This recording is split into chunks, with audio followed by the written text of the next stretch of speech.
Welcome, everybody, to the Give It Podcast, the podcast for blurs, for nerds. If you have a fandom, you are most certainly welcome here. Of course, we're your hosts with the most, Black Spartan, Safari TV, Show Guy Joe. Guys, how you doing this evening? It's a good day to be a Microsoft. Not Microsoft. A good day to be an Apple guy. Damn. And Southwest apparently running on a Commodore 64 because I know business is booming for them today. You ain't lying. What do you say, Joe? I have done nothing but tell people, go vote. Please go vote. Please, above all else. Early voting has started. Let me put it to you this way. This is the most political we'll get on the show this week. Local? Is this like local for you guys? Or yeah, for Tennessee. For Tennessee, it's early voting. Yeah. Tennessee, this is the primary for like state, senate, and everything. So, yeah, this is the most political we'll get. We do not swear allegiance to either party. I will just say this.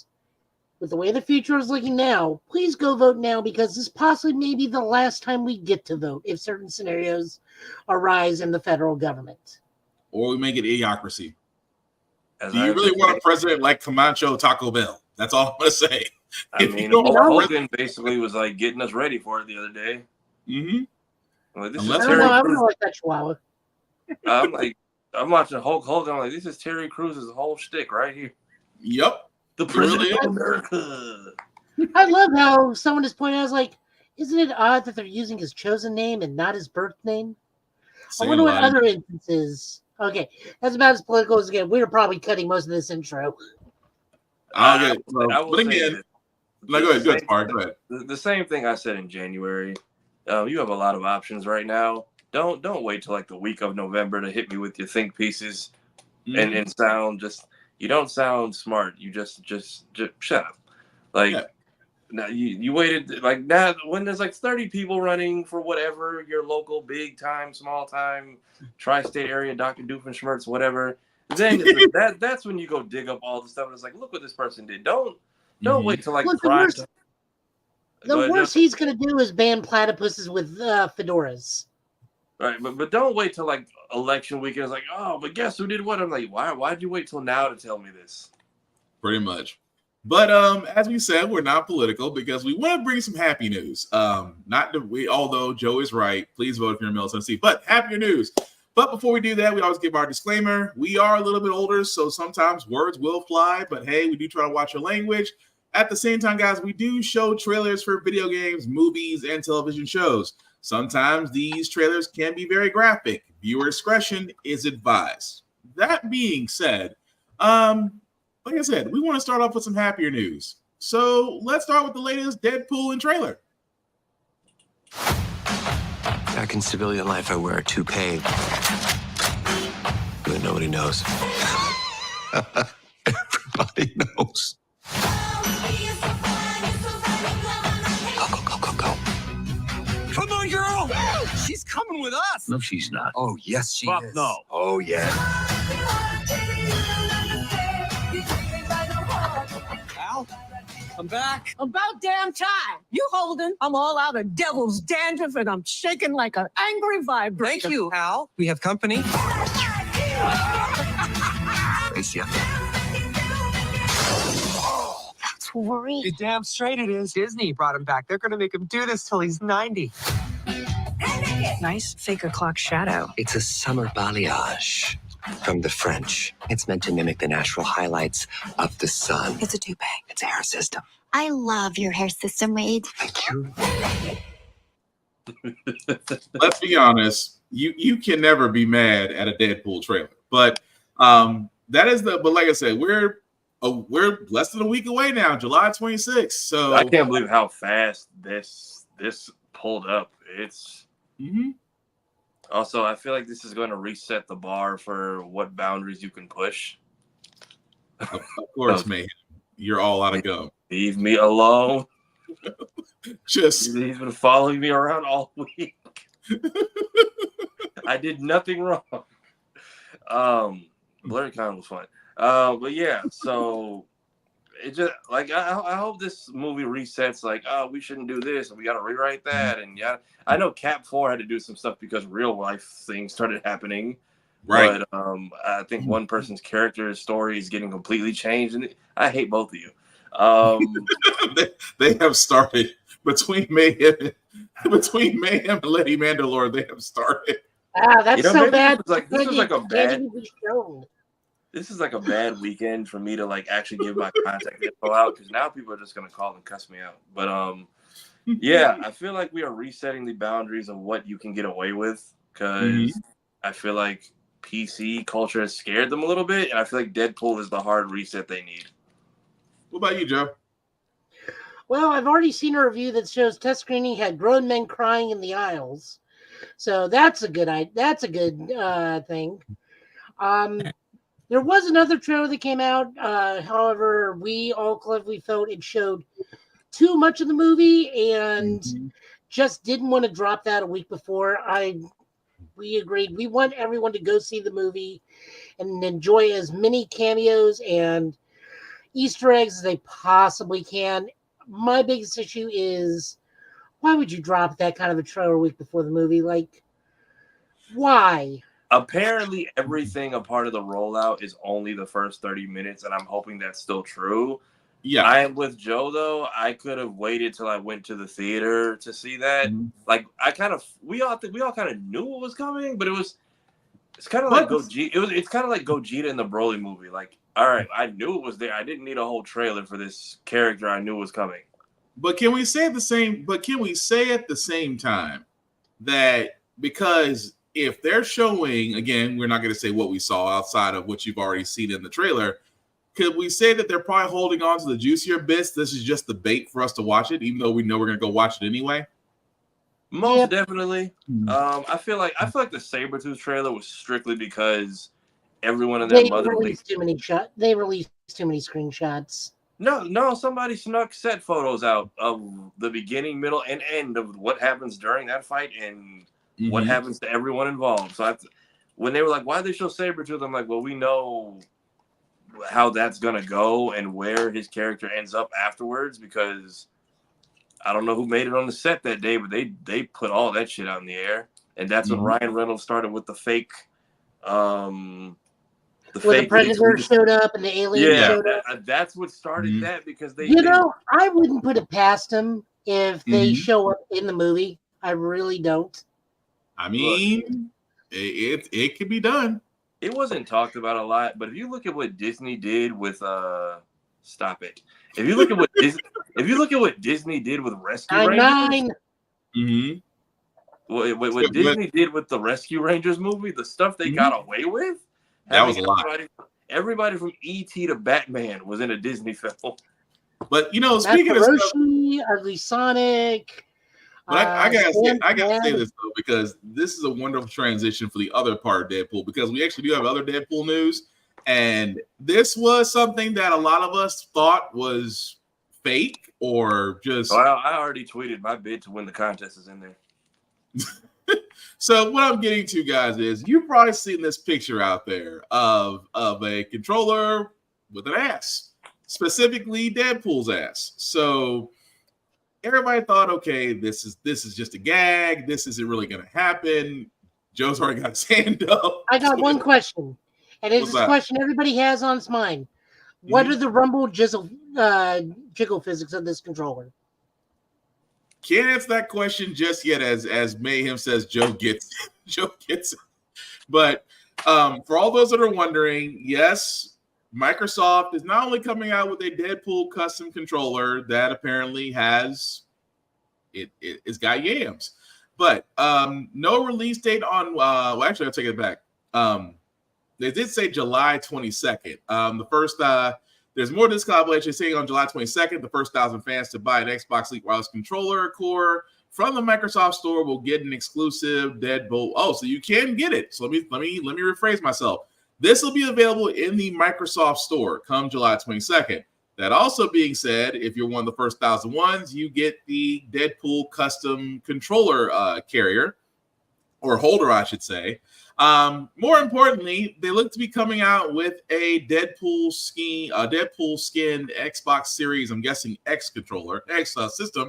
So that might be more of a contest thing. Like Tafari said, it might be out there You might have to follow Ryan Reynolds. You might have to follow Disney or Marvel to see when they're doing that contest. Because I'm more than certain that's gonna be the prize that they're gonna raffle off. But come July 22nd, and again, good luck trying to beat the bots or scammers, because that controller will be available. If you've ever wanted a Deadpool controller, there's a shot. But fellas, does this make you want to go for it, or are we just surprised that Marvel went through with this? I mean, I feel like Deadpool is just something everyone's been waiting to do a collab with, and now they're just going full. Like, just they're doing the most random of commercials and collaborations, and it's just like any excuse to wear the suit again. It's just like Heineken ads, say less, zip. But yes, you have to go to Twitter, which Xbox is still on there, thankfully. And the tweet is like, I think Xbox cheeky Deadpool giveaway is the hashtag. But you just got to like and retweet the post from Microsoft themselves. But I'll win it. I don't know if I'll pay money for it, but if they send it to me, I'll take it. Also Mayhem kind of beat everybody to it. How long till someone sits the Deadpool controller in the Wolverine popcorn bucket? Sir, that man is asking the real questions. Let's just be honest. That's only on July 22nd, and the movie comes out July 26th. Let's just be honest. It may actually happen in the movie theater. Somebody's going to take it. Make a Marvel cross promotion Human Centipede. We've already had Mantis appear in the movie. Move on. Right. I can't see a Human Centipede. No, hell no. All I know is Xbox is going ham for them yams. I just can't see that. Bad happens. They need the distraction today after their cousins in the company decided to act up nationwide. Yeah, Microsoft had a problem, and I always say it best. If you have Microsoft Windows, and this is just a little bit of advice, go to your updates, turn off the automatic installs. You will save yourself a headache. I promise you. You will save such a headache, because them automatic installs, yeah, not fun. But anyway, cool to know that Microsoft is going for this. And hey, Lainey, hams for them yams. You ain't lying. You walked in at the right time too. But the other news that we do got, guys, is the Russo brothers. Hasn't been confirmed all the way yet. They are in talks to return to Marvel to direct the next two Avengers movies. They have been saying that they do want them for the Avengers 5 and 6 movies that are scheduled to come out later. Again, for all those who don't know, with the Russos, they did actually direct a number of movies, specifically one of my personal favorites, Captain America: The Winter Soldier. Love that movie. And also they were a part of Infinity War and Endgame and other movies within the MCU. So they have a successful track record. So guys, I throw this question out to you, and I throw this out to everybody that's listening. I think we can all agree that the Russo brothers don't make bad movies. Should they be limited to only Avengers movies? Yes. Yeah, okay. I think it's like the Captain Marvel beeper. Just holler at them when you need them. Don't try to have them divvy up too much. Not that I think they do a bad job, but clearly I don't even know what to say to that. But clearly they know what they're doing as far as the team up and giving everybody a fair shot in a film. Mm-hmm. As far as what it is that needs to even be done with this movie, or what these two are even going to be titled now, because now it's just Avengers 5 and 6. Yeah, that's the part I'm curious to see. I'm curious to see what clay they're given and what they mold it into. Okay. I'm going to be honest. Because of their track record, I want to see them do something outside of Avengers. They've already done it with Captain America, and it was great for it was great for Captain America's story. Like I said, I thought that Captain America: The Winter Soldier was probably the best Captain America movie out of all of them. That's just me. But at the same time, seeing Age of Ultron, seeing the first Avengers movie, I think they can do more with other characters if they're given the time. Given the time to direct it, to write their own scripts, to go from there. I think they can do more than Avengers. I think this is just Marvel getting back to their phase 1 roots, where you actually told quality stories, and at the same time, you actually had a continuum between the movies. Hey, Jared, thanks for joining us, man. Best Marvel movie for me. Let me know. Are you talking about The Winter Soldier or are you talking about another movie? Let me know. Kira said, would you want them writing or directing? Guys? Well, they're directors. They're not writers. Yeah. Just direct. Yeah,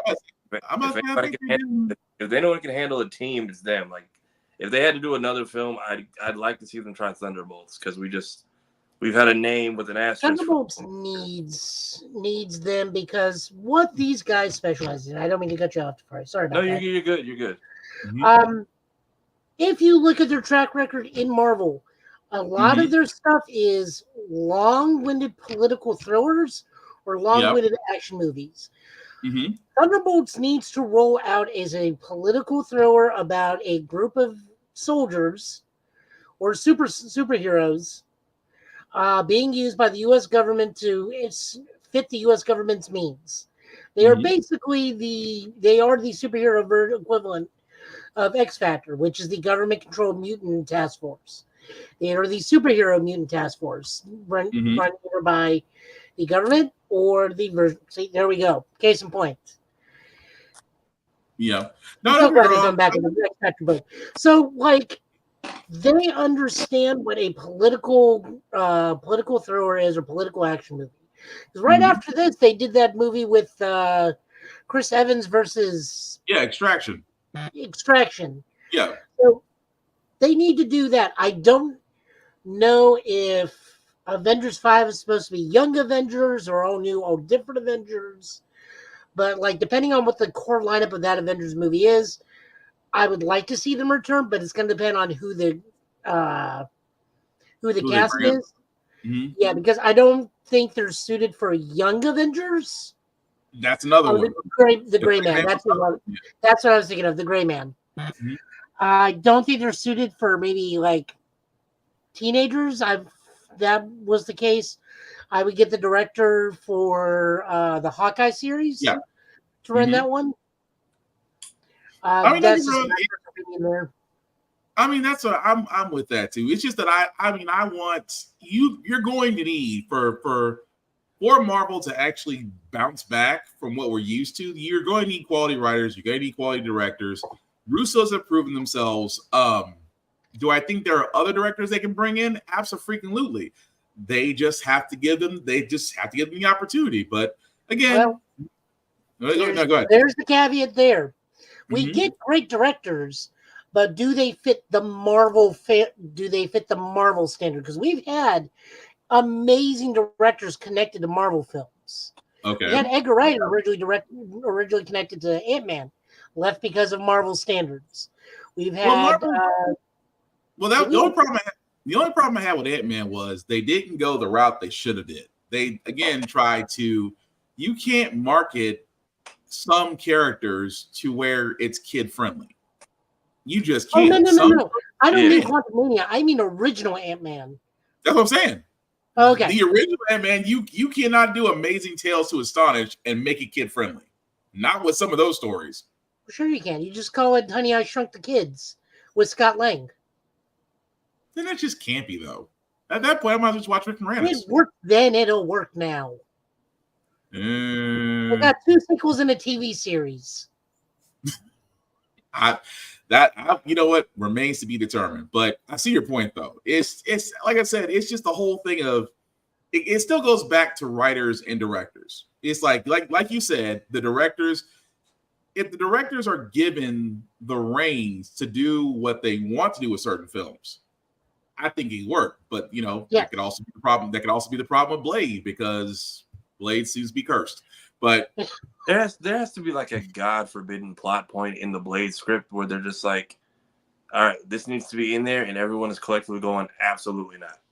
Yeah. I guarantee you it's probably, and this is going to sound so horribly sexist, I immediately apologize, Kira, it's because they are trying to inject a female hunter that is super competent.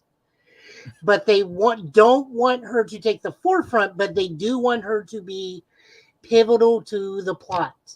To which I say, get off your asses and just adapt Blood Hunt or adapt the whole arc that introduces her story.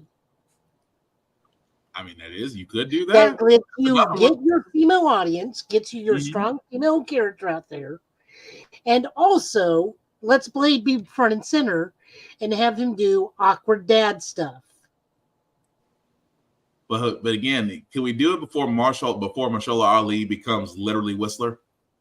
That's all I ask. Can we do I want them to do it before I become Whistler.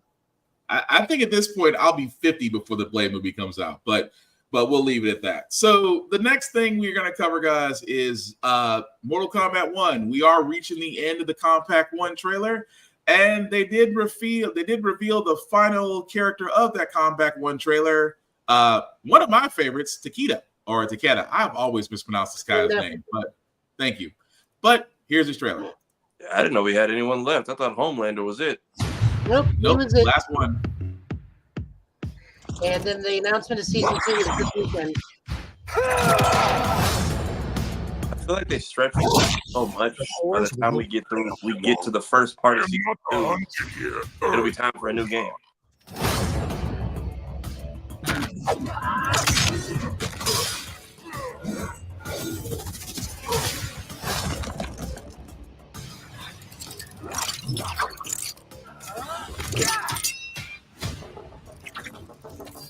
Fight.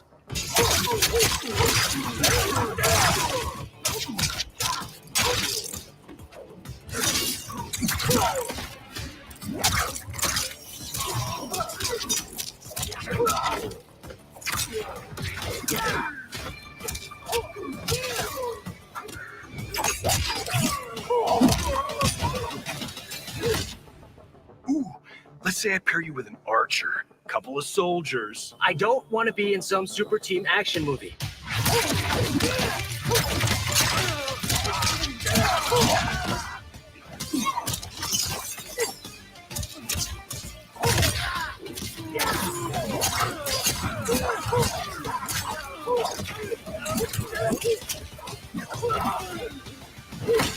Kenji was right. You are scary. Our combat will frighten you further.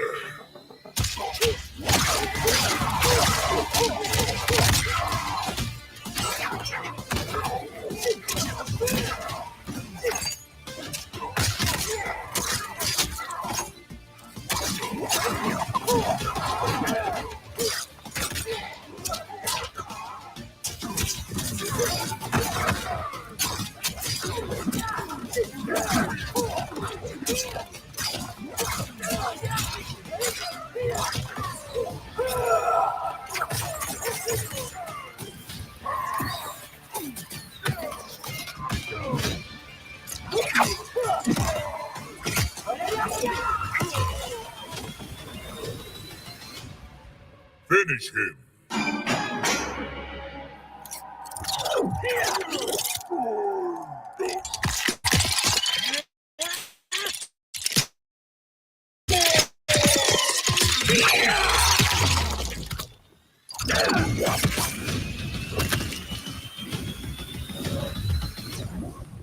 Fatality.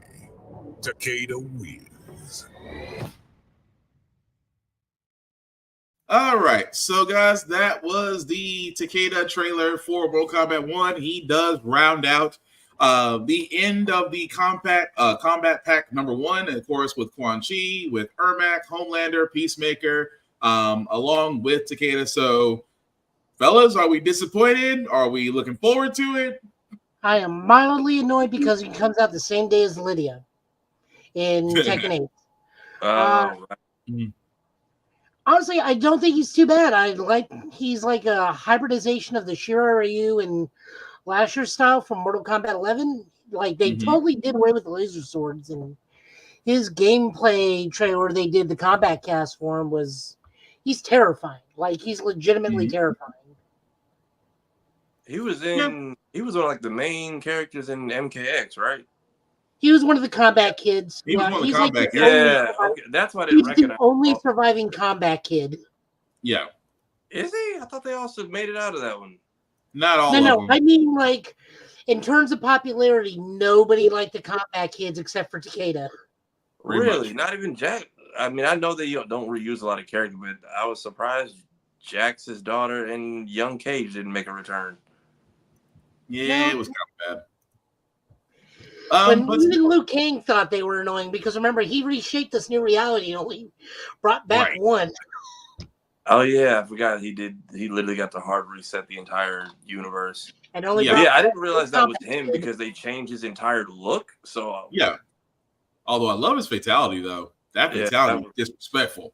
Is this alt noob Cybot or is that somebody? Am I thinking of the wrong?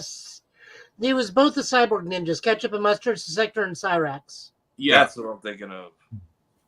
Although it's still going to be interesting. So, but like you said, Lydia comes out. That Lydia pack for Tekken 8 also comes out the same time he comes out. Same day, 23rd. Damn. Decisions. But yeah. Well, I don't have MK, so I know what my decision is. I'm greedy. I gotta have both. But speaking of decisions, guys, this shouldn't be surprising as I bring this one up. Halo, the series on Paramount Plus, has seen its end. Paramount has decided that they will not give Halo the series a season 3. They say, quote unquote, we are extremely proud of this ambitious series and would like to thank our partners at Xbox 343 Industries and Amblin Television. Blah blah blah. We wish everyone going the best forward in all their future endeavors. Me and Joe have sat there and said about Halo when we first saw it, and Tavari, I want your opinion on this as well as everybody else who's watching us, guys. We didn't want to go Blood Hunt or Julius Den as a vampire. Oh, that makes sense. I'm sorry, Mr. Filemax. I missed your comment on that. Apologies. But to everybody that's listening, are we not surprised that Halo failed because they kind of went so far beyond the pale? Or is this just another example of a network seeing a video game and just not giving its due dust and not actually doing its due diligence? I want to say the second one because it seems like I never watched it. From what I saw, production was great on the show. Like the quality was good.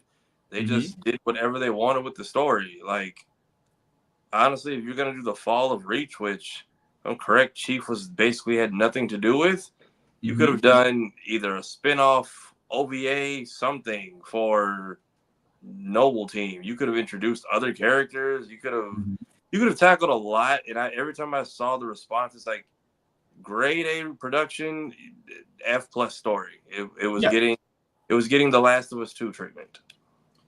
I mean, I'm the same way. I'm still a Halo fan, still a big Halo fan. Was excited when I first heard news of the series. As I told Joe begrudgingly, I didn't make it past episode 5 of the first series. I was like, that's it. I'm done pulling the ripcord. Of course, Hellspawn Cosplay tried to convince me to watch the second season, saying second season was better. Second season was better because either they listened to the fans or somebody up high got in their ear. But I could see why it wasn't enough. You had one half-decent season followed by a good second season. It wasn't enough to do a third season just because, again, you strayed far. Even when you did the Fall of Reach, you guys took liberties with that story. Even though there are 5 video games, books that you could have easily gotten your lore from and decided not to. So I can understand why Halo was canceled. It's sad that it's canceled because we've seen what happens when Netflix gets a hold of One Piece. Sorry, Kira. But even we see that One Piece can be done properly if given the right casting, if given the right directors, if given the writers who actually read the mangas, and you actually have the guy who wrote the manga to sign off on it. So we can see what happens when all those things are put together, and at the same time, you have a great show. Halo could have done that. And I'm not trying to knock Microsoft. I'm not trying to knock 343 Industries. I'm not trying to knock those guys. But somewhere along the line, someone should have sat there and said, hey, why don't we sit down, play Halo 1 through 5, and actually get an idea of this? I mean, you can play Infinite too, but Infinite doesn't really give you much of a story, but I digress. But we can see why it failed. But like I said, I'm just not surprised. But guys, anything more you want to add to that? I'm so glad we don't have a soundboard for this show. I'd be mashing that Bender laugh button on a constant basis this entire conversation. The show just flat out sucked. The dude didn't look anything like Chief. Chief in the books was black. He wasn't some generic Commander Shepard default character. He had no plucky teenage sidekick to company throughout his adventures. The show just blew, and it was a piece of garbage. Yeah, but it could have been better. I mean, even the guy who voices Master Chief was right there. The guy who voiced Master Chief from the video games. And you took the helmet off. So I can fight this. I don't want to go into that rant, but it's just like, can't be a cult. One Piece cannot be a cult because we don't believe Luffy was birthed by God himself. We actually meet one of his parents in the manga. I'm just gonna put it this way, Joe. That Kira's gonna die on that hill. That's her thing. She's gonna die on it. I leave between you and her. But yeah, it's just sad. About friendship on the sea. Fairy tales about friendship on the land. Well, she still believes One Piece is a cult, so that's the part where you guys are going to be debating that one. All manga fandoms are cults. Are you kidding me? I'm not going to pretend some of them aren't. Severely. When your opening conversation with somebody is, I've seen anime, and their opening salvo is, oh, have you seen Dragon Ball? That's a cult. Oh, have you seen One Piece? That's a cult. I can't argue that because I've heard that from people. I've heard that from a few people. People talk to poor women sometimes when they are like wearing an anime shirt. Who's stronger, Goku or what's the last show of Dragon Ball yours? Is like, leave the poor person alone. Oh, not before we go into the next trailer. What are you gonna say, Tafari?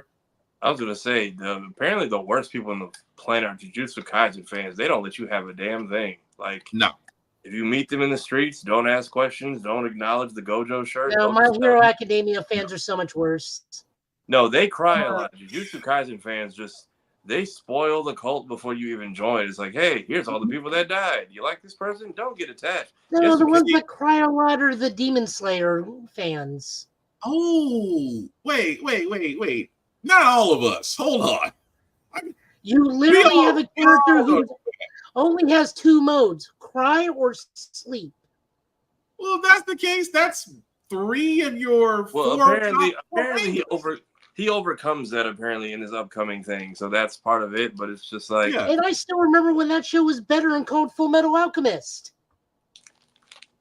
Wait, are you talking? The original Full Metal Alchemist or Brotherhood? It doesn't matter. There's still parallel stories. With one element very much taken out of both. I mean, don't get me wrong. Love them both. I kind of did like Brotherhood a little bit better, but that's just me. You know what isn't a cult? That's a manga. Saint Seiya. I'll give Saint Seiya that. But yeah, Jujutsu Kaisen fans are just spoiler heavy. Demon Slayer fans, no one listens to. And then Dr. Stone fans, we're just happy we got to see an ending. Same for Fire Force. But we're finally getting a season 3 of Fire Force next year. You know what? If the plan was to let them end next to Dr. Stone. Hold on, Tafari. You started this, Kira. How did we stray so far from the shore because One Piece? You started this. I'm sorry, Tafari. Go ahead. Look, if the goal was to start and stop both series together because Stone and Fire Force started at the same time and they're both on their final seasons, I'm okay with that. But yeah, My Hero fans just cry a lot. Thankfully, it falls on deaf ears. They do make some weird choices from people outside of that staff, though. I don't understand. It's just like I said. I'll put it this way: I can see the point to a certain extent, but at the same time, yeah, there are some really, really dedicated fans. Everybody, the real cult we need to watch out for are the people that play Smash Brother Melee, because they just can't let go of the past. So is Brawl considered like hearsay in fighting tournaments? Why does that one never get discussed? That's a good question. It doesn't have the glitches and the timing that people are used to from Melee because they can't move on with their lives. You ain't lying, because every time like Evo, which is currently going on right now, I'm pretty sure that's being argued somewhere on a message board. But we digress. Either that or someone's getting hit by a dolphin from a small child going Totsugeki. More than likely so. But speaking of things that we didn't ask for, because I gotta ask this, Terminator Zero. Mechanics for moving. Mechanics movie. You Yeah. stand up and move left or right. Yep. So I came across this, guys, for Netflix because apparently they love rehashing things. So you want another Terminator series? Well, this is an animated one called Terminator Zero. Oh, this is actually happening.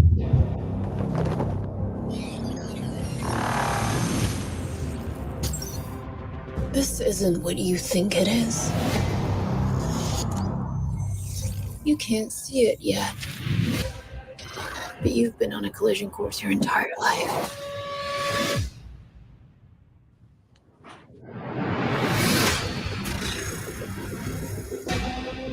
There's no going back.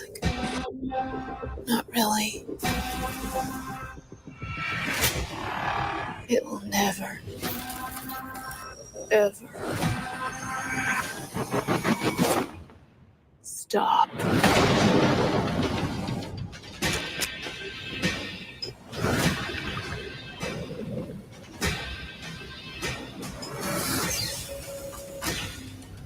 There's only one thing standing in between you and him. Me.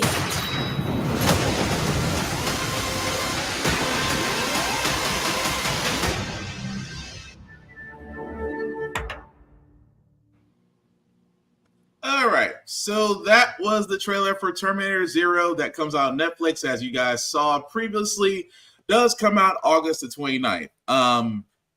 Guys, your opinions on this, just from first looks, does it make you want to look into it? It looks like it's not going to be a rehash of the it doesn't look like it's going to be a rehash of the original origin story from Judgment Day. It looks like it's going to be a completely different story.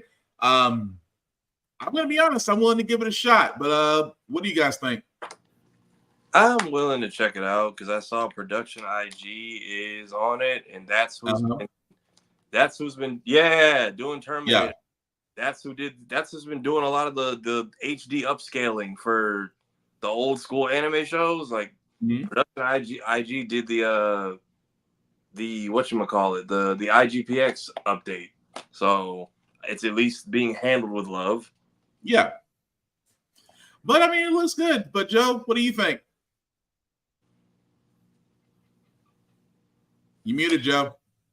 Microphone. I'm down for it. The question I have is the elderly black man the young dude that was starting Skynet? Are we actually moving forward and continuing with his story?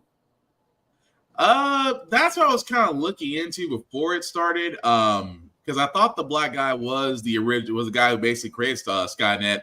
That let me just do a quick search on this before I say otherwise. But because I looked at that, let's see.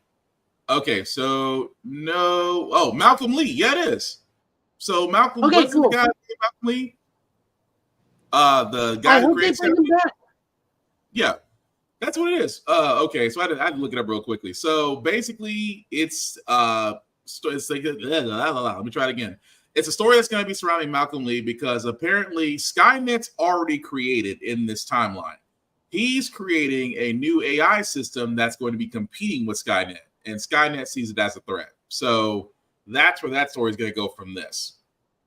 So, I mean, from looking at it, I'm willing to give it a shot. I really am. I don't want to sit through 80 commercials. And really, and I knew that was coming. I don't want to sit through 80 trailers. Stop him. Will is on one tonight. I'll give him that. But it sounds like from everybody's standpoint, it just seems like I can't find anything negative to say about it. Because I thought it was going to be a rehashing. I thought it was going to be a how you're going to fit this in with the other seven, I won't even say seven, 6 other Terminator movies out there. So I'm not complaining, but again, I can't find any fault with it. I'm willing to give it a shot. But anything else you guys want to add to it? You know what it is? People have trust issues with beautiful animation and robots because of Ninja Kamui. That's what happened. You know, Ninja Kamui wasn't. Okay, really quick. I thought it was great. It ended the way it was supposed to end, so I couldn't find the problem with it. I think some people they were very over how we went from slightly hands and magic to a lot of the cybernetic robot Afro Samurai movie #2 stuff.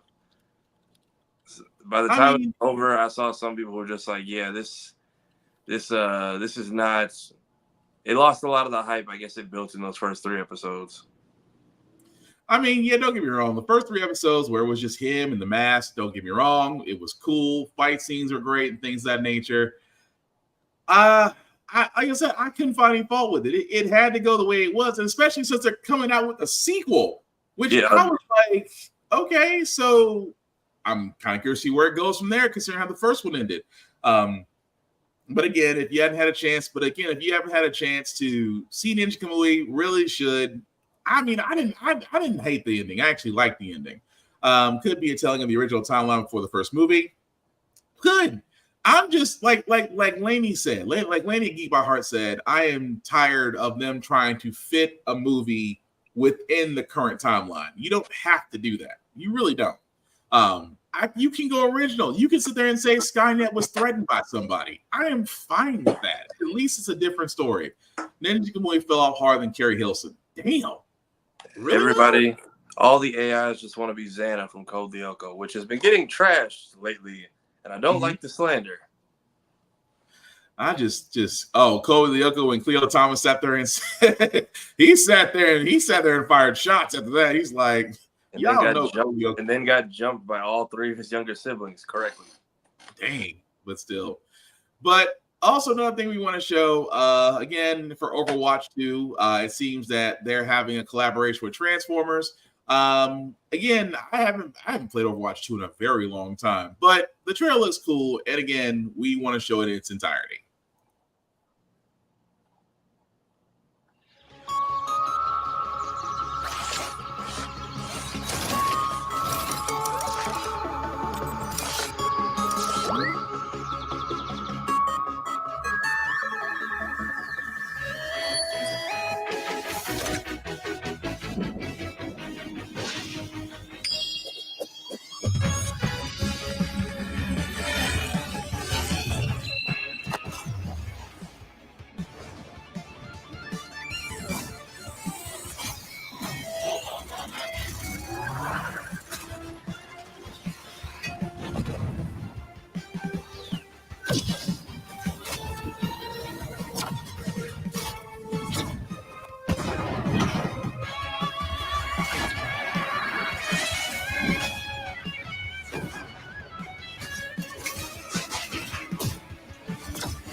You know, I may actually go back and play Overwatch.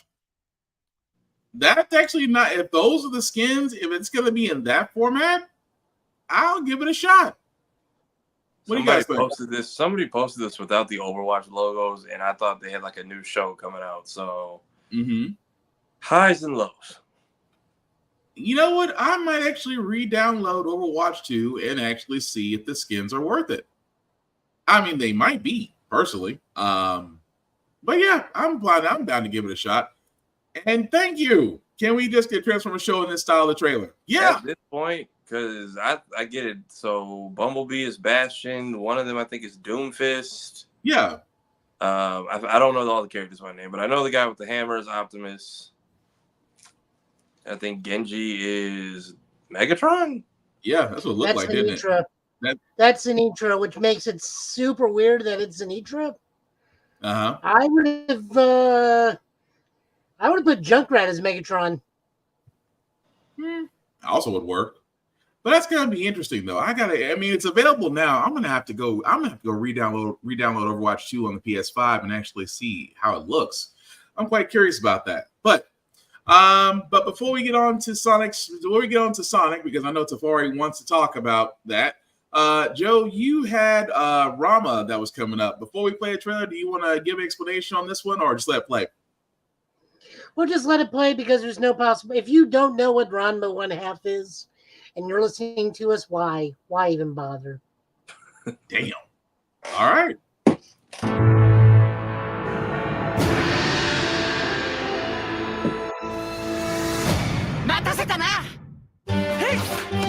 俺無差別格闘早乙女流2代目早乙女ランマ天道道場の茜は親同士が決めたいい名付け。勝手に決めないでよ。男なんて大嫌いよ。おめえ青いパンツ似合わねえ。いっぺん死んでこい。そしてランマにはある悩みがあって、水をかぶると女に変身しちまうんだ。俺は男だ。我が息子ながら何度見ても君を着てるつまか不思議。そっちこそ君を着てるつだろ。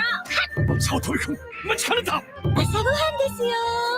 裸でうろうろされちゃ迷惑なのよ。何を変態。何するんだよ茜。頑張ろうバカ。本当おめえは可愛くねえな。ランマランマランマくん。ランマ君ランマランマちゃん。ランマ2分の1。10月放送開始。待ってランマ。ちょ茜番宣とやべ。I have so many questions. I have so many questions. I have many answers. I've got nothing. Joe. I got wow. Go ahead, Joe. Go ahead. But what do you want to know? Aside from that, the entire original cast has come back to reprise the role in the update. No, I'm just like, so as of course, Mayhem with the first thing he sees. Rama's female form looks a bit more purple hair than redhead. So I'm gonna be honest, that's unique. That's my first time seeing that. So that I thought I was under the impression everybody knew what Ranma was. That's why I didn't want to. I know the name, but I've never actually watched it. Okay, so this is a martial arts comedy anime where people who have trained in China in a mythical spring, where it's called the Hot Springs of the Lost. I'm paraphrasing this. So if they fall into a hot spring, they will become whatever died in that hot spring when doused with hot or cold water. So Ramen falls into the hot spring of the Lost Maiden. So whenever he hits cold water, he becomes Rama-chan, which is the female version. His father fell into the hot spring of the Lost Pandas. Whenever he gets soaked with cold water, he turns into a giant panda.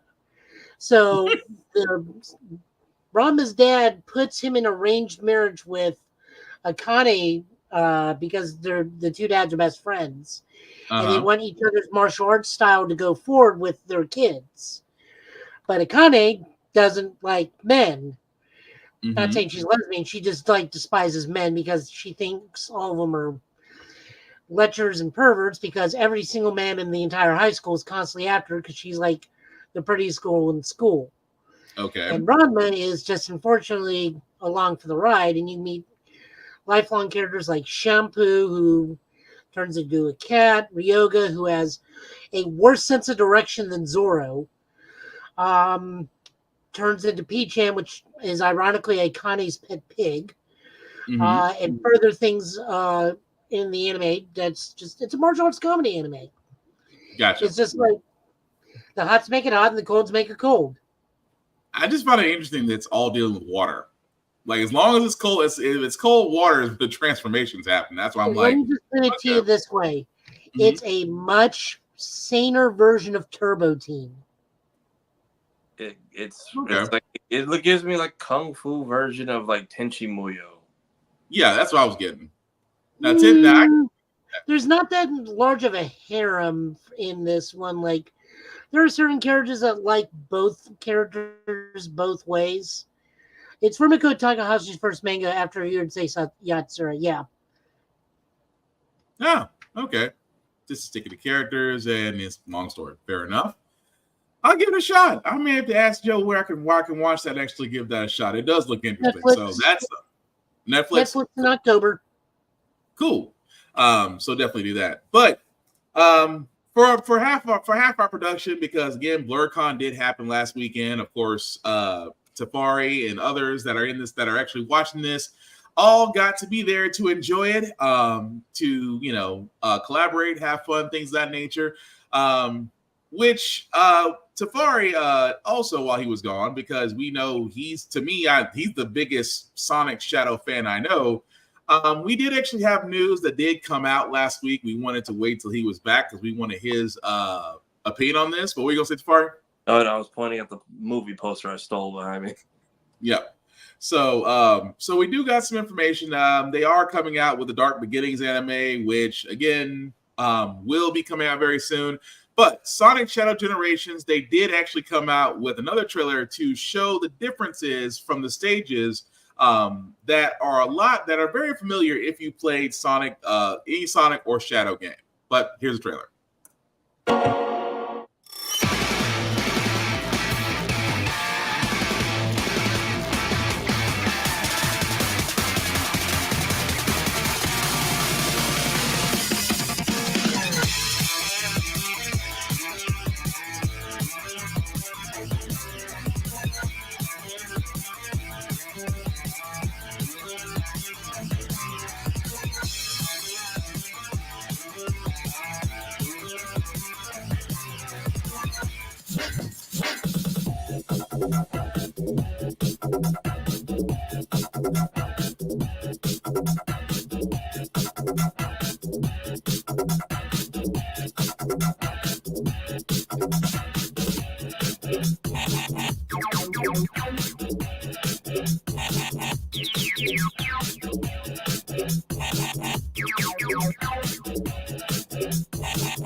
I'll be honest, that is a lot of improvement.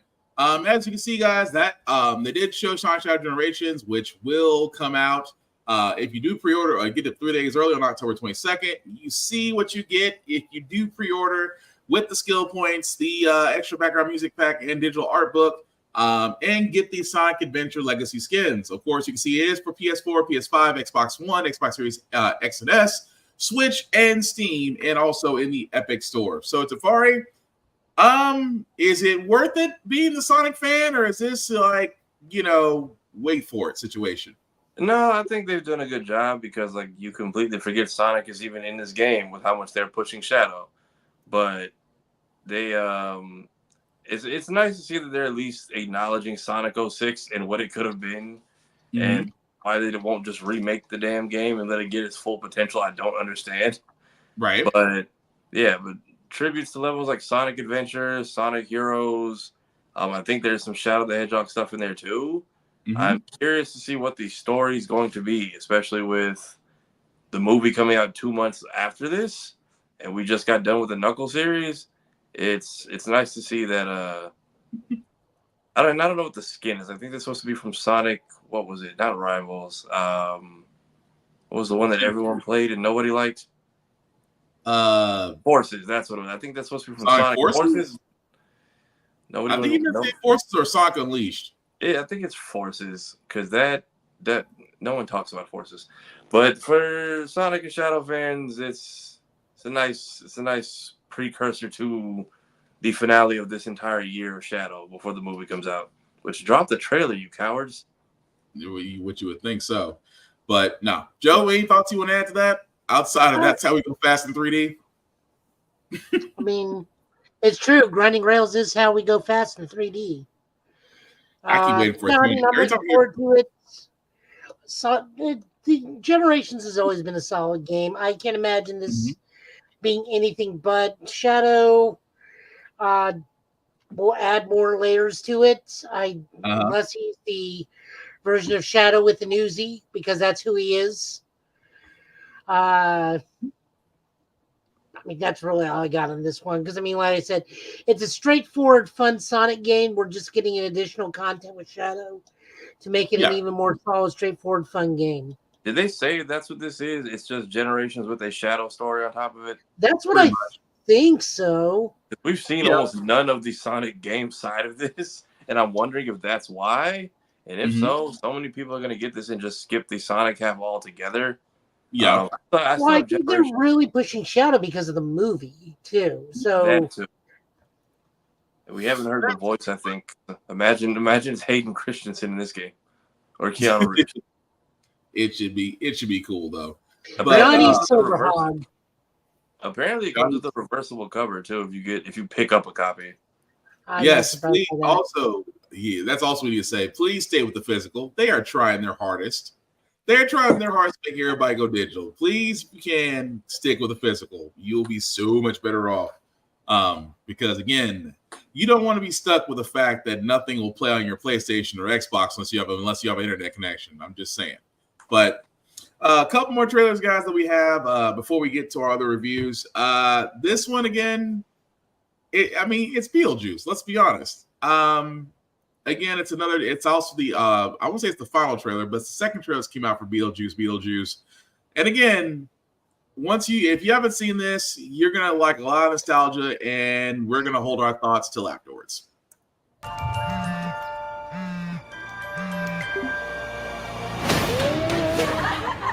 When you're all driving carpool and banging your Pilates instructors to fill the empty voids in your life, we'll see who gets the last laugh.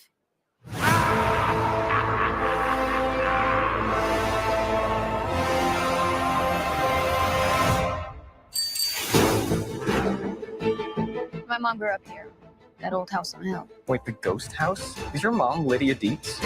Unfortunately.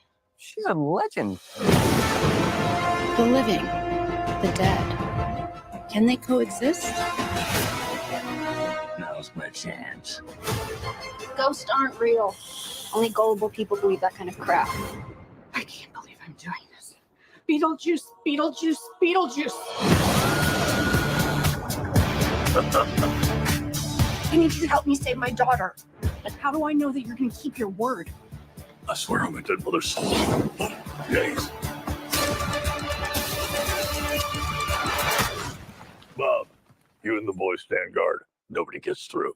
Let's go, honey.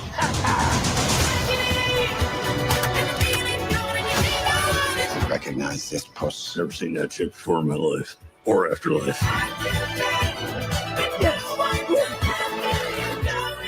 Are we doing this? Beetlejuice, Beetlejuice, Beetlejuice.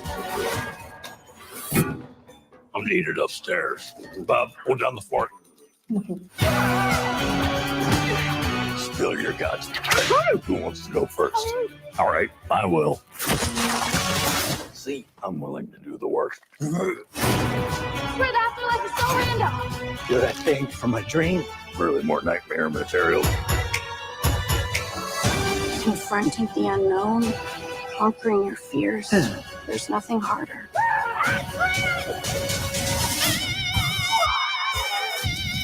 Beetlejuice! What the Thank you all for coming to this special occasion, but right now we'd like a little privacy.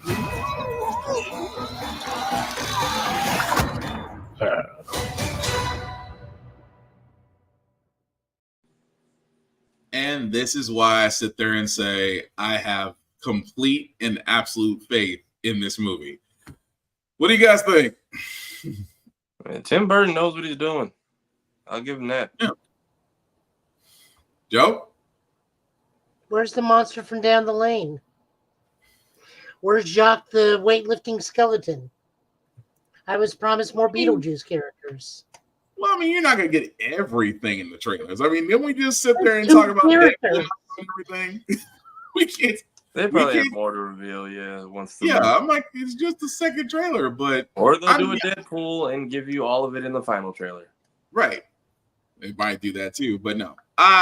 Again, Tim Burton knocked out of the park. It's like watching the original and a little bit of the cartoon, a cartoon series, and I'm digging it. I hope the musical number's good. That's all I hope for, because you better have a kick-ass musical number in this like you had in the original. It doesn't got to be over the top. I'm just saying. Thank you, Mr. Final Max. The trailer did not have to go that hard to sell me. Right. It really didn't have to, but at the same time, I'm digging it. I got no other words I can say to that except I'm digging it. But as you know, like we said, guys, September 6th, again, not too far off from now. Oh God, we're almost to we're already past the midway point of this year and almost to the end. I wonder who the main bad guy in this movie is, because it's clear it's not Beetlejuice in this trailer. No, it's the woman that's stapled up. I can't think of her name. I can't think of the actress who plays her. I know it too, and I can't think of it. I was trying to get it the entire time. Yeah, that's the thing that kills me. It's like I don't know that actress's name, but I've seen her in. She's also the same woman that played in the Matrix Revolutions. She was the guy's wife. What's the guy's name? Damn it.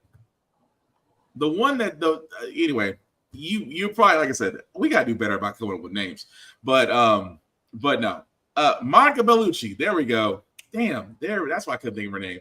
But no, I think she's gonna wind up being the villain. I don't know where she comes from, but apparently she's got some connection to Beetlejuice. But I'm looking forward to it. That's about the best I could say it. And it looks like we got nobody disagrees so far in the chat. So good for that. But before we get to Tafari's first experience to Ultraman, Alien Romulus dropped another trailer, their final trailer, if you believe it, which was kind of odd considering the fact that their movie, I'm trying to think when that movie comes out. I want to say August 16th. So I think it's August 16th. But yeah, being that it's the final trailer, if you haven't seen the trailer for Alien Romulus, here it is. Again, I know I should have say this, but it's an Aliens trailer. You already know it's going to be graphic. Are you sure you want to do this?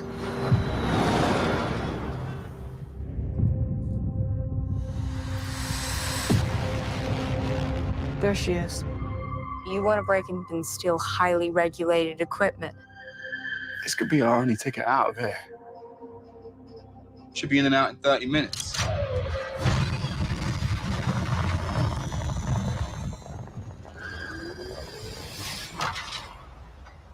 Welcome to the Romulus Space Station.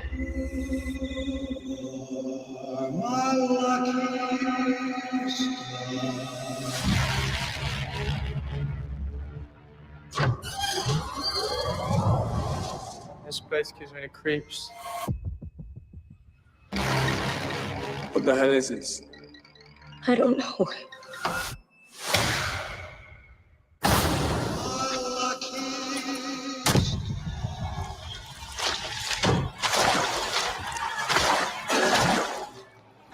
What the fuck was that?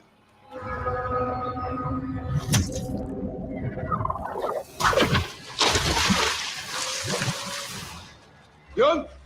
Stop playing around, man. Just get out. I'm not playing around. There's something in the water. What do you mean there's something in the water? No, there's just something in the fucking water.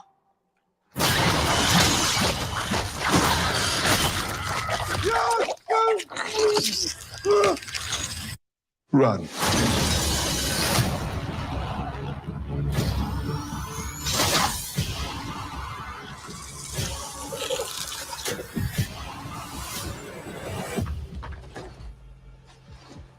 Are you alright?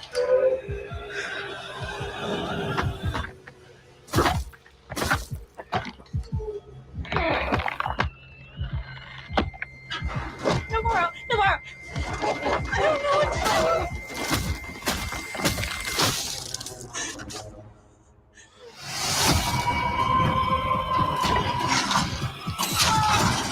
Whatever comes, we'll face it together. Let's go.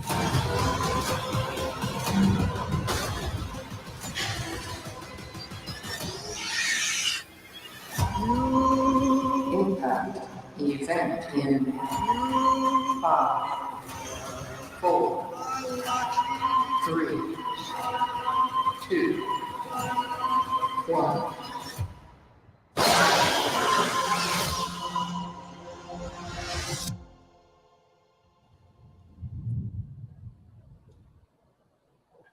All right, so that was a trailer for Alien Romulus. Does come out August the 16th.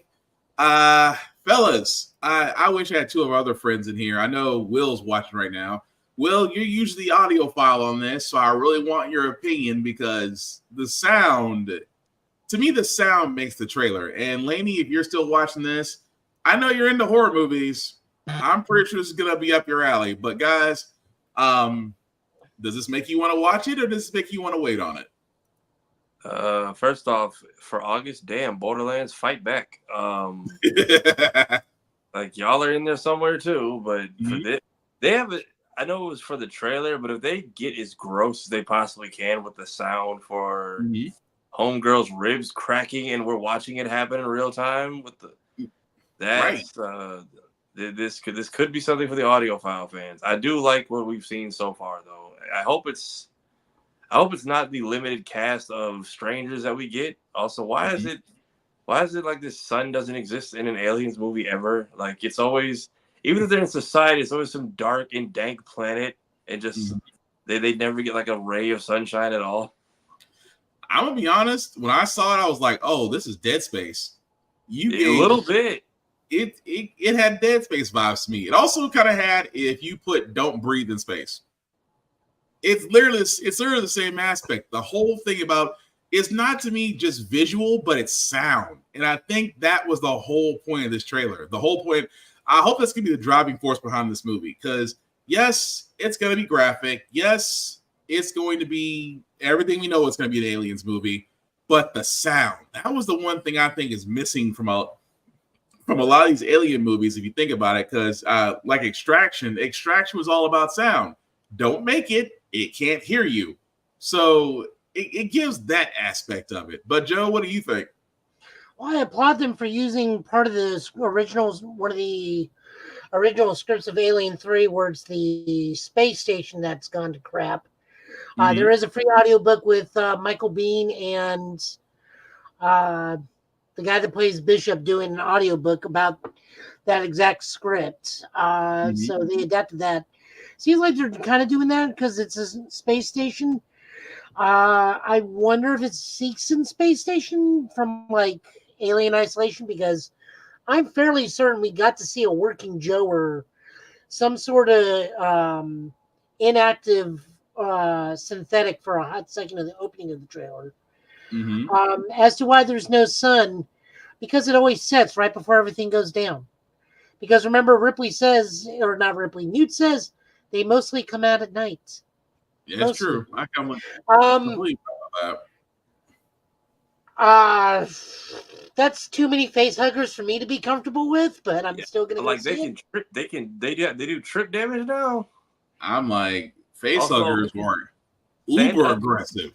Like, why did I appreciate that, because that's always been a thing. Like, why don't y'all just turn away? Now that we know, like, okay, they do like grip and claw at you. And will insert themselves into you. I mean, I think that was missing for a lot of the Alien movies, because we kept on wondering how, with facehuggers coming at you, duck or turn your head, close your mouth. When you see it up close and personal, it's like, okay, I see the struggle now, because that facehugger was determined. But well, I mean, it's supposed to be choking you out to where you can't breathe or move. Yeah, with the tail around the throat. The one that pulls it out, pulls it out of his mouth, that dude's a synthetic. Like, that is the only way you can do it. That is like the only reason that can happen. I'm convinced the black guy. I'm convinced the black. Oh no, but it's definitely the black guy's synthetic. But the other dude's got something going on, because like, we're gonna play the alien lore card here. Humans do not have that kind of physical strength to remove a facehugger from their face. True. Like that. Like, they just don't. Have they like stated how strong they actually are? Like, yes, multiple times. Okay, because even as small as they are, I'm like, how is this freshly hatched creature able to trip a grown human being? Even then, you're gonna have to do it like 5 other times. I'm standing back up. Like, it's just, I will just have to step on and it can traverse. These are the cuckoo birds of aliens. Like, what the heck? Right. Like, they're just instinctively born to do evil shit. Yes. True. I do want to see the Queen. I want to see what pulled him up, because I wasn't so sure that was a xenomorph or a normal Queen. I hope to God we haven't gotten into like goofy territory, like the hybrid born or whatever again. We might be seeing a different version, but I guess we can find out come August the 16th. But again, another trailer where sound makes a big ass difference. But speaking of things, because I want to do this a little bit, because I know on Show a Guy Joe, I know Joe's already got this posted as he's watching Ultraman Arc with Safari. But I wanted to bring it here. At the same time, I wanted you guys to, especially Safari, because I know this is your first time watching anything Ultraman. So while this is playing, guys, I did want to know, Safari, what was your opinion of watching Ultraman? Watching Ultraman Arc, I should say. It's interesting. It's basically like the Japanese version of what we got with Power Rangers, just mostly the powers belong to one guy. And then we've also got our Zordon with this blue helper robot who can dislocate itself at a moment's notice. Buddy with the briefcase and the glasses, though, I am wary of. For some reason, I don't trust him. Why is that? Yeah. He's the real life Uryu from Bleach over here just has been rubbing me the wrong way for the last 2 episodes. He may actually be the actual Uryu from the Bleach movie. They are not above using same actors. He may legit be. He does look like Uryu though. But what else do you think, Safari? I like it. I like that they seem to have a theme for the monsters. The last one, I guess, being like the protect the forest tree hugger monster was okay. Design was a little weird. I'm also learning about the trope of these annoying ass little kids who cause problems, thanks to Joe. I taught him what a Kenny was. Gotcha. I've learned we don't like Kennys, and that'll probably be the only time, hopefully the only time we see one, because it's just like, unless you have like full custody for the summer, why is this kid even here in a construction site every day? Pretty much. But no, it did. But it's just Ultraman does kind of have a Power Rangers feel to it. I mean, I love it. But yeah, I know you guys are watching. Y'all got to review episode 1 and 2 so far, right? Yeah. Yep. They did some first person stuff with the last episode. It was pretty cool. So you saw the fight from Ultraman and the monster's perspective. So they seems that they do like an interesting camera trick every time. So that's cool to look forward to. Cool. See, now as I gonna say, Ultraman is still fun to watch, but I love the fact that he Care Bear stares the change device out of his heart. Like if you see him transform it just like he does the thing and then literally Care Bear stares it out of himself. It's the best thing ever. It's also just a really cool henshin device, but like it's great. I love that the sword is his eyes and he's got to use the sword to make the laser beam on his head work. Oh yeah. At some point we're going to be getting form changes because like the writer for this dude wrote Ultraman X, which was very, very much a let's give Ultraman armor and monster-based weapons. So they're going to be doing that for this season. Okay. I know we get fire power suit and a sky power suit pretty soon, but I don't know anything beyond that because that's what's in the toys. Next week we get to see a classic Ultraman monster, a variant on Zeton, which is one of the few monsters that can kill Ultraman and has killed Ultraman before. So that'll be something to see. I'm looking forward to it. Tafari's been fantastic and wonderful to do this stuff with. So cool. But you can definitely also catch us on Show a Guy Joe. Again, like I said before, we love introducing things. We love introducing things, especially our own people. 2 things they never watched before, and as long as you give it a shot, that's always been the big thing. Give things a shot and just see if you like it or not. Usually no harm, no foul out of it. But again, I'm not going to steer somebody wrong. It's not like I'm going to make them watch Mystic Knights of Tyrann and Og. Or Big Bad Beetleborgs or Tattooed Teenage Alien Fighters from Beverly Hills. Why would you? I'm going to give them the good stuff. You know the messed up part about that is somewhere there's a DVD collection for Tattooed Teenage Alien Fighters from Beverly Hills. And it's probably sold out. And one for Beetleborgs, but still no, and for VR Troopers, but they won't put out Mystic Knights of Tyrann and Og. But VR Troopers was actually good. But Mystic Knights of Tyrann and Og, oh, good God. That was... Look, it's not our fault. The only black guy's action figure was a white dude. I'm just saying. No, that actually happened. So Ivar is the one black guy in Mystic Knights of Tyranno. He comes from a far off land. Not quite Africa. And he's the water dude. But when they released his action figure, they painted it white. Because the toy manufacturer thought it was all white Irish dudes, because this takes place like mostly in Ireland, Scotland, and the UK. Like everything's the UK. It was hilarious like that. Oh my god. It was Mystic Knights of Tyranno. Just their fifth ranger was the Wood Ranger. Yeah, that tells you everything you want to know. It's still funny. Also, really quickly before we go into our reviews for the Acolyte and the Boys and Elspeth Bustle, the First Descendant. I'm just going to play it here. Because again, the trailer's been played multiple times. But if you've seen the First Descendant, guys, you will not be disappointed. It is a looter shooter that's available to play right now. I'm currently playing on the PS5. Kind of been about an hour into it. First off, beautifully well done. Warframe type design. As far as if you play Warframe, you know it's smooth, it's sleek, it's beautiful. It is a looter shooter. They do give you a nice little tutorial to start out with, but at the same time, I can't find any faults with it.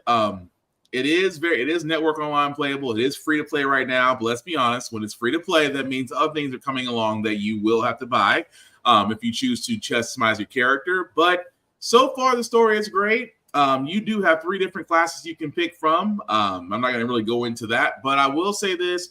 If you were on the fence about the First Descendant, you really shouldn't be. If you do have a PS5 or you have a PC, you can download it now from Steam or from PlayStation and really give it a shot because, like I said, worth playing. Once I get a little bit more into it, I'll give more of an in-depth review. But at the same time, if you were on the fence with the First Descendant, you actually should give this a shot. You will not be disappointed. But moving right along, guys, we got to talk about. Well, let's before we go. We'll leave the boys last because there's no other. That's gonna take a while. But I gotta thank Joe for this one because Joe brought this up, and I have to go back and go watch Ultimate Muscle. But if you are watching on Netflix, there is an Ultimate Muscle Perfect Origin Story. Now there are 2 episodes out there right now. These are what we call catch-up episodes. Me and Joe were talking about before the show started. If you remember Ultimate Muscle, there is no way on God's green earth they can catch you. They can literally tell the entire story. So you do get 2 episodes as more of a catch-up story as to where it is now. But Joe, do you want to explain exactly what the Perfect Origin Story is and where Netflix is going with it? Okay, so the original Kaneko Man started as an Ultraman parody that eventually became pro wrestling. Because of its nature of pro wrestling, it cannot be retold or shown on television anymore because, like, Kaneko Man, the main dude here, fights literally Dusty Rhodes and the Funk Brothers and Great Chief Peter Maivia, and no one asked for permission. There's also some unpleasant imagery involving one of the German wrestlers and other depictions of other characters that slowly became more positive as the show continues on. That ended, and then in 2011 they picked up the story with the Perfect Chojin arc, the True Perfect Chojin arc. So this continues after the Super Throne battle between Kaneko Man and Kaneko Man Super Phoenix. And this is what we're getting now. We do have Ultimate Kaneko Man Nisei, which is Kaneko Man 2, which everybody knows as the Fox Kids Ultimate Muscle series. This takes place before that. This takes place right after King Muscle gets married, and the story will slowly face around Terry Man and the rest of them as they take on the True Perfect Chojin or True Perfect Bad Guy Wrestlers. I don't know what they're calling them in English anymore. But the True Perfect Chojin. And this is the animated adaptation. This is the longest arc for the Kaneko Man series.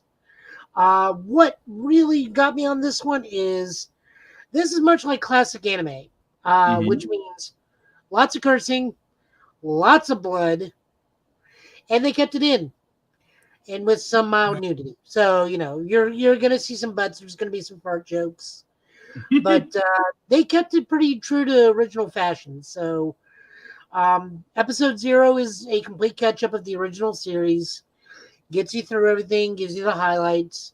Episode 1 starts the arc. It's already out now on Netflix. There is no dub; it's sub only. I love it.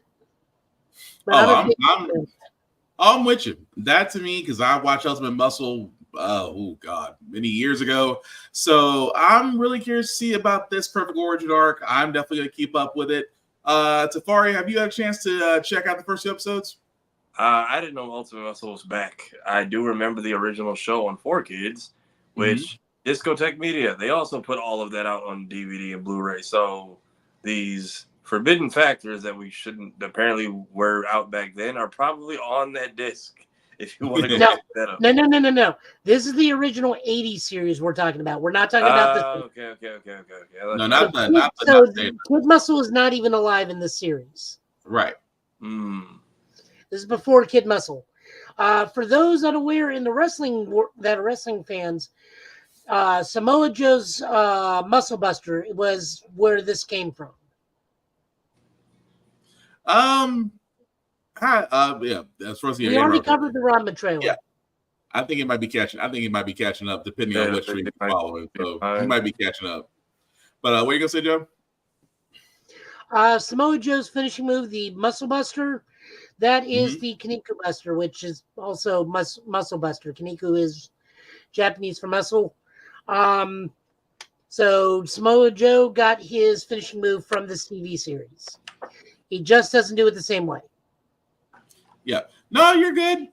You're good. We're talking about the anime that we just got to be talking about. That's for Ultimate Muscle, Perfect Origin Story on Netflix. So this is basically, if you remember Ultimate Muscle, again, this is the 80s that we're talking about, not the 99, 2000s Kid Muscle story. Early 2000s. So, early 2000s. So we're not talking that story, but again, still a good one because in the 80s, they got away with a whole lot of crap.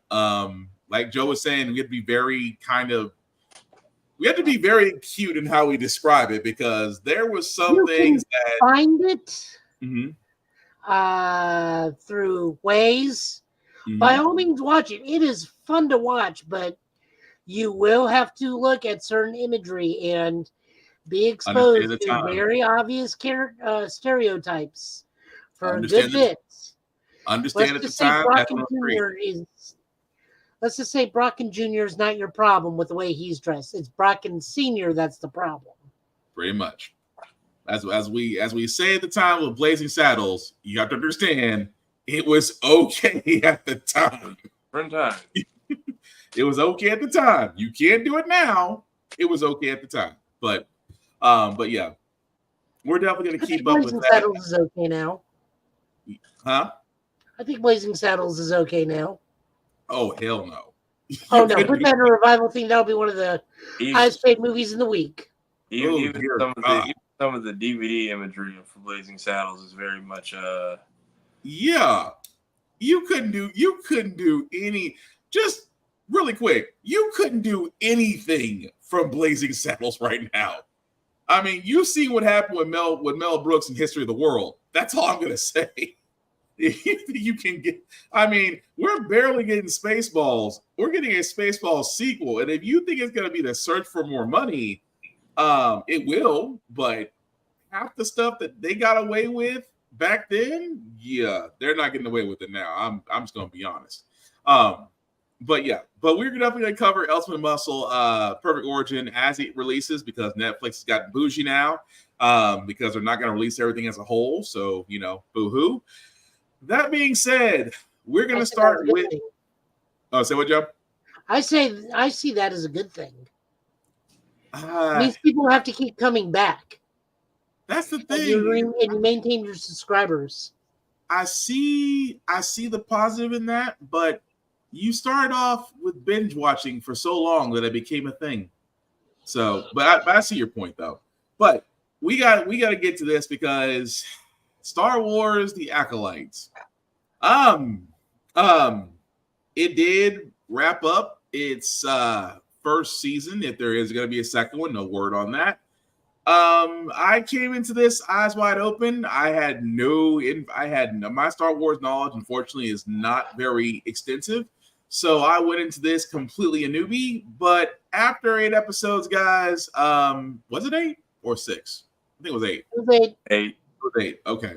So after 8 episodes, I'm going to put this out to guys, to the people in the chat too, because I know you guys got opinions. This was a foretelling of the Force. I'm gonna start with Safari first. Did Acolyte live up to the hype, or was it a question mark?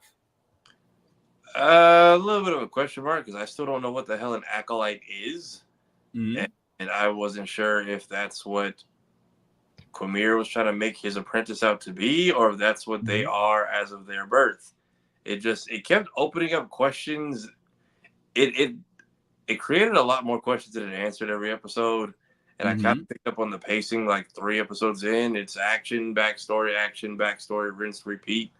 I'm curious what next season's promo art is going to be like, because we pretty much got rid of everybody on this poster. Pretty much.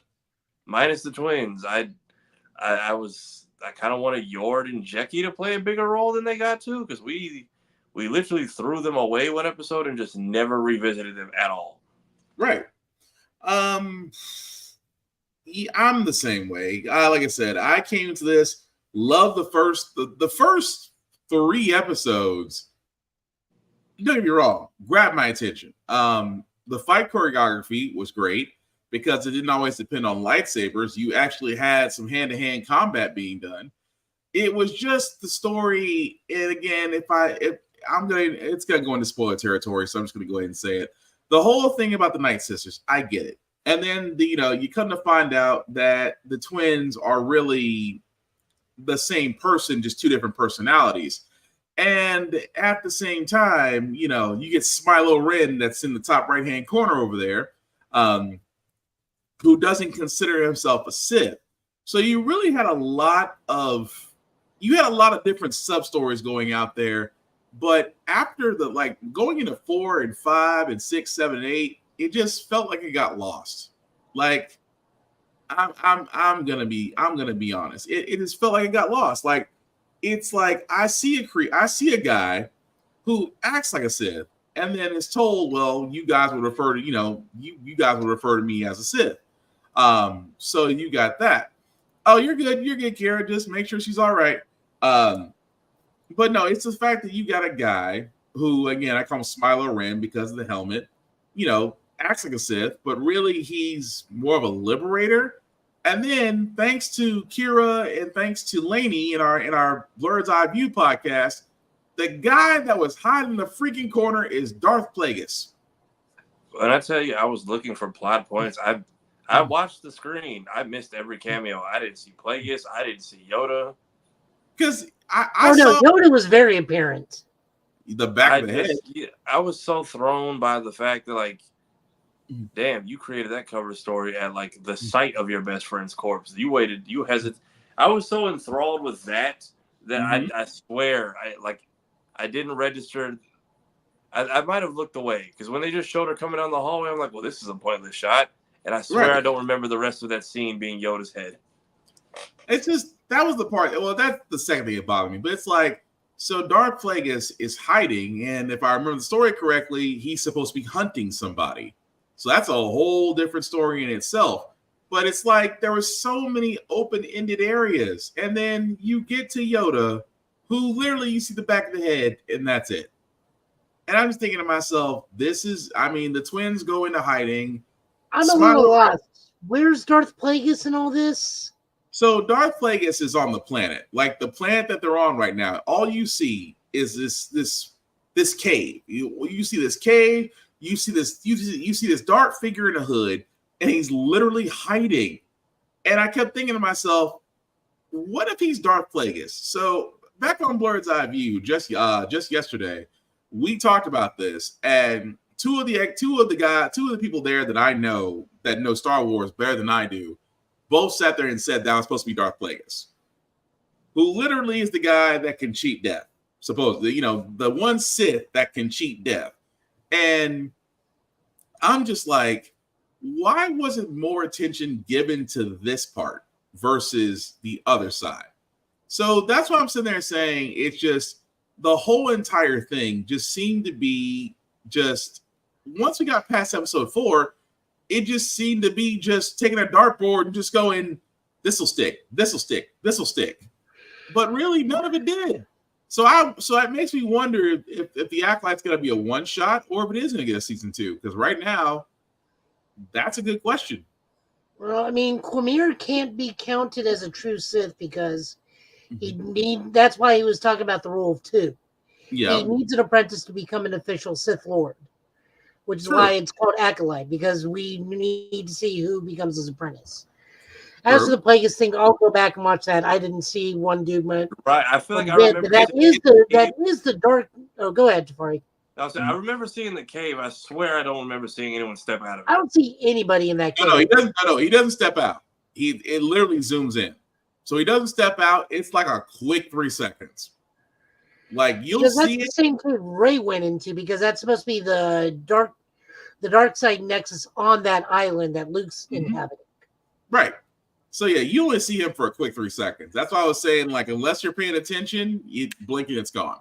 But also, it can't be Plagueis, because if Plagueis is on that world, then no life of any kind can be on that world, because that's how Plagueis survives. He literally drains all forms of life energy completely from the planet. It's even described in the books that the world is basically a blank spot that feels naked in the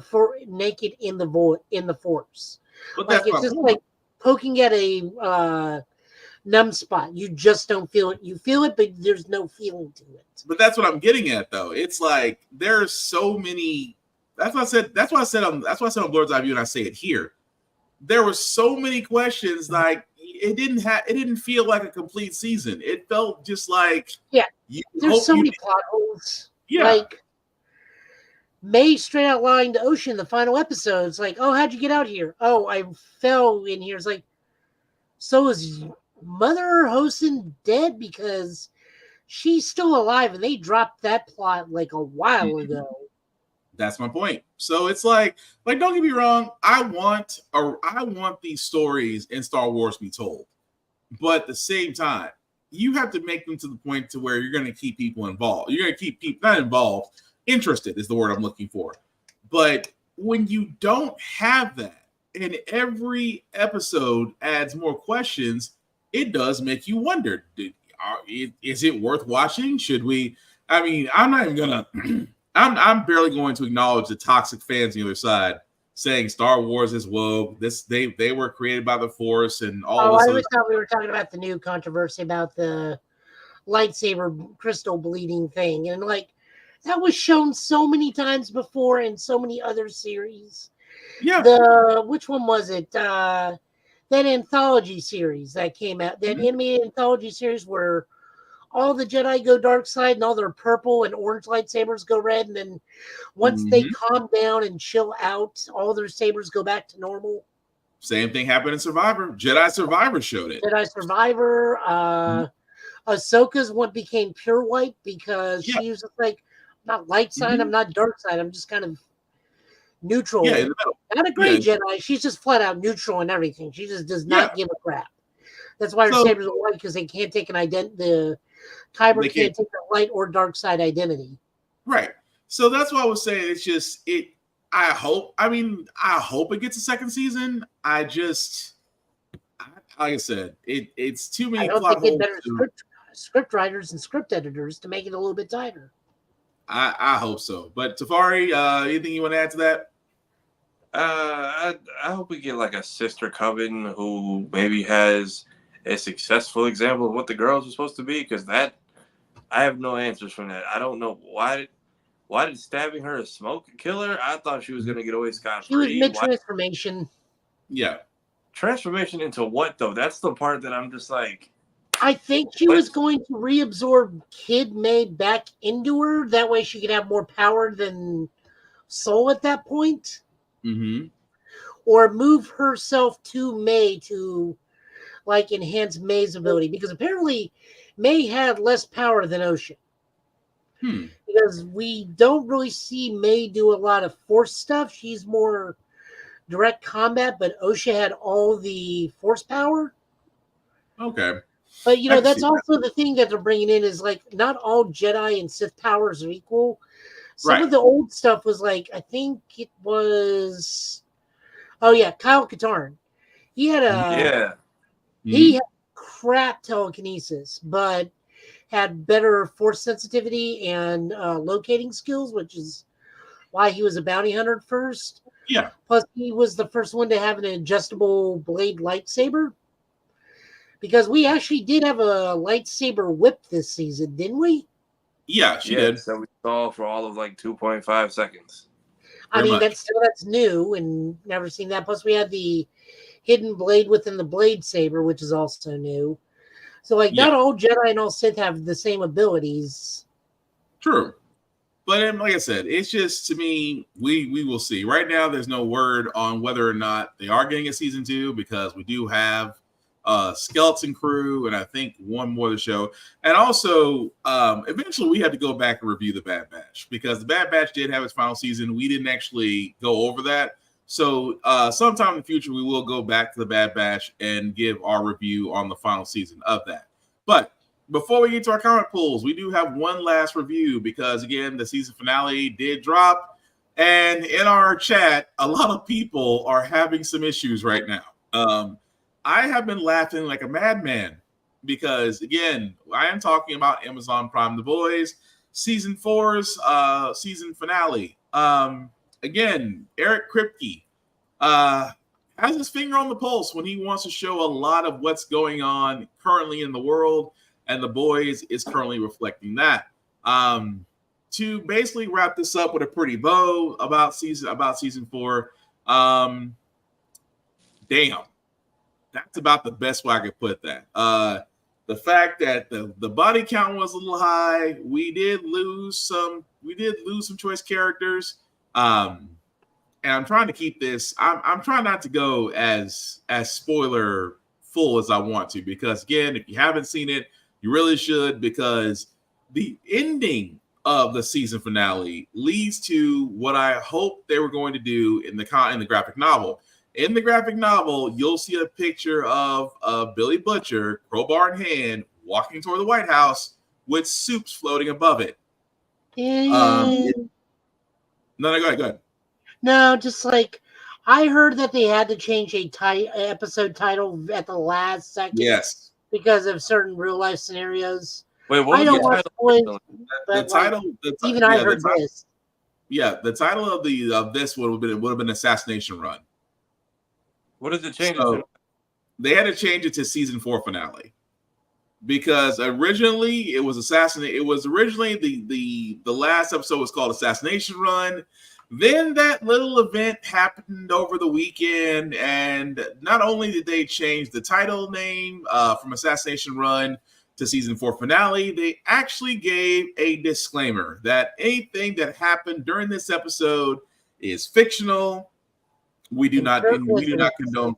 Yeah, we don't condone violence. That whole thing to keep themselves from not being sued. Yeah, I like that they have to say they don't condone violence in the series called The Boys. It's right. Like, here's everything we've done. We don't condone any of it. Right. They put the disclaimer out for that, and Genevieve was like, "Hey, this involves political violence." I feel like they already had that ready, and then they just had to go back and retype it because of what happened. It was like anything coincidental or similar, or anything similar is completely coincidental and not intended to imply anything, because we don't need y'all coming after us in real life. Pretty much. But to sum this up, this season's been great. We were wondering what Butcher's power was. You know, the whole thing between him and seeing his wife and Kessler and realizing it's all in his head. And then, you know, his ability showed up. And then at the same time, He decided that he was going to basically go on his own, if you will. The thing that killed me, though, was Kimiko and Frenchie, because as Frenchie was basically getting glamorized by that one Gen V character, Kimiko was talking. Kimiko was vocalizing, no, don't go the entire time. And if memory serves me right, she's never talked the entire series. She's never talked. Yeah, well, we thought she lost her vocal cords the whole time. She's been too traumatized to speak, apparently. Yeah. So we see them. We also see, and also Gen V. We're going to talk. I mean, it's hard not to talk about Gen V. We did see Gen V characters. We did see the Red River facility that Head Popper's daughter was going to. So we are going to see characters from Gen V in the final season of The Boys. I think old girl who controls blood is going to be a very key player in that. I'm surprised we didn't see her at all. Like, well, there's still we saw a commercial featuring her, but like, yeah, I thought she was going to be the key to stopping Victoria, and that plot just went completely out the window. Right. At the same time, it's not only her, but the rest of those characters from Gen V are still in that lockdown facility underground. So that's why I think they're sending the Head Popper's daughter to. At the same time, Sister Sage, if she did not come out the gate, and I'll be honest with you, I can't stand her character, but I love her character. She comes out the blue and Homelander thinks everything has gone to shit, and she's like, plan's working. I just couldn't tell you everything because, well, I knew you would mess it up. So there's some things I kept to myself. Got this man right next to the president in the White House. And therefore, this is why I'm glad, because again, just to give you guys a little bit of homework if you really want to know, read the final 4 issues of The Boys. I want to say 4 or 5, one of the two. But if you ever do get to read the graphic novels, read the last 4 or 5. That's going to pretty much tell the in-game story. Because this is the reason why I was saying in our chat, they are really going to do it. Finally? Say what? Did they show the thing finally, or has that not happened yet? Not yet. I would have to assume, because they didn't show it in the final scene. They didn't show it in this final scene, which makes me think that we're going to see it next season, if not at the very beginning of next season.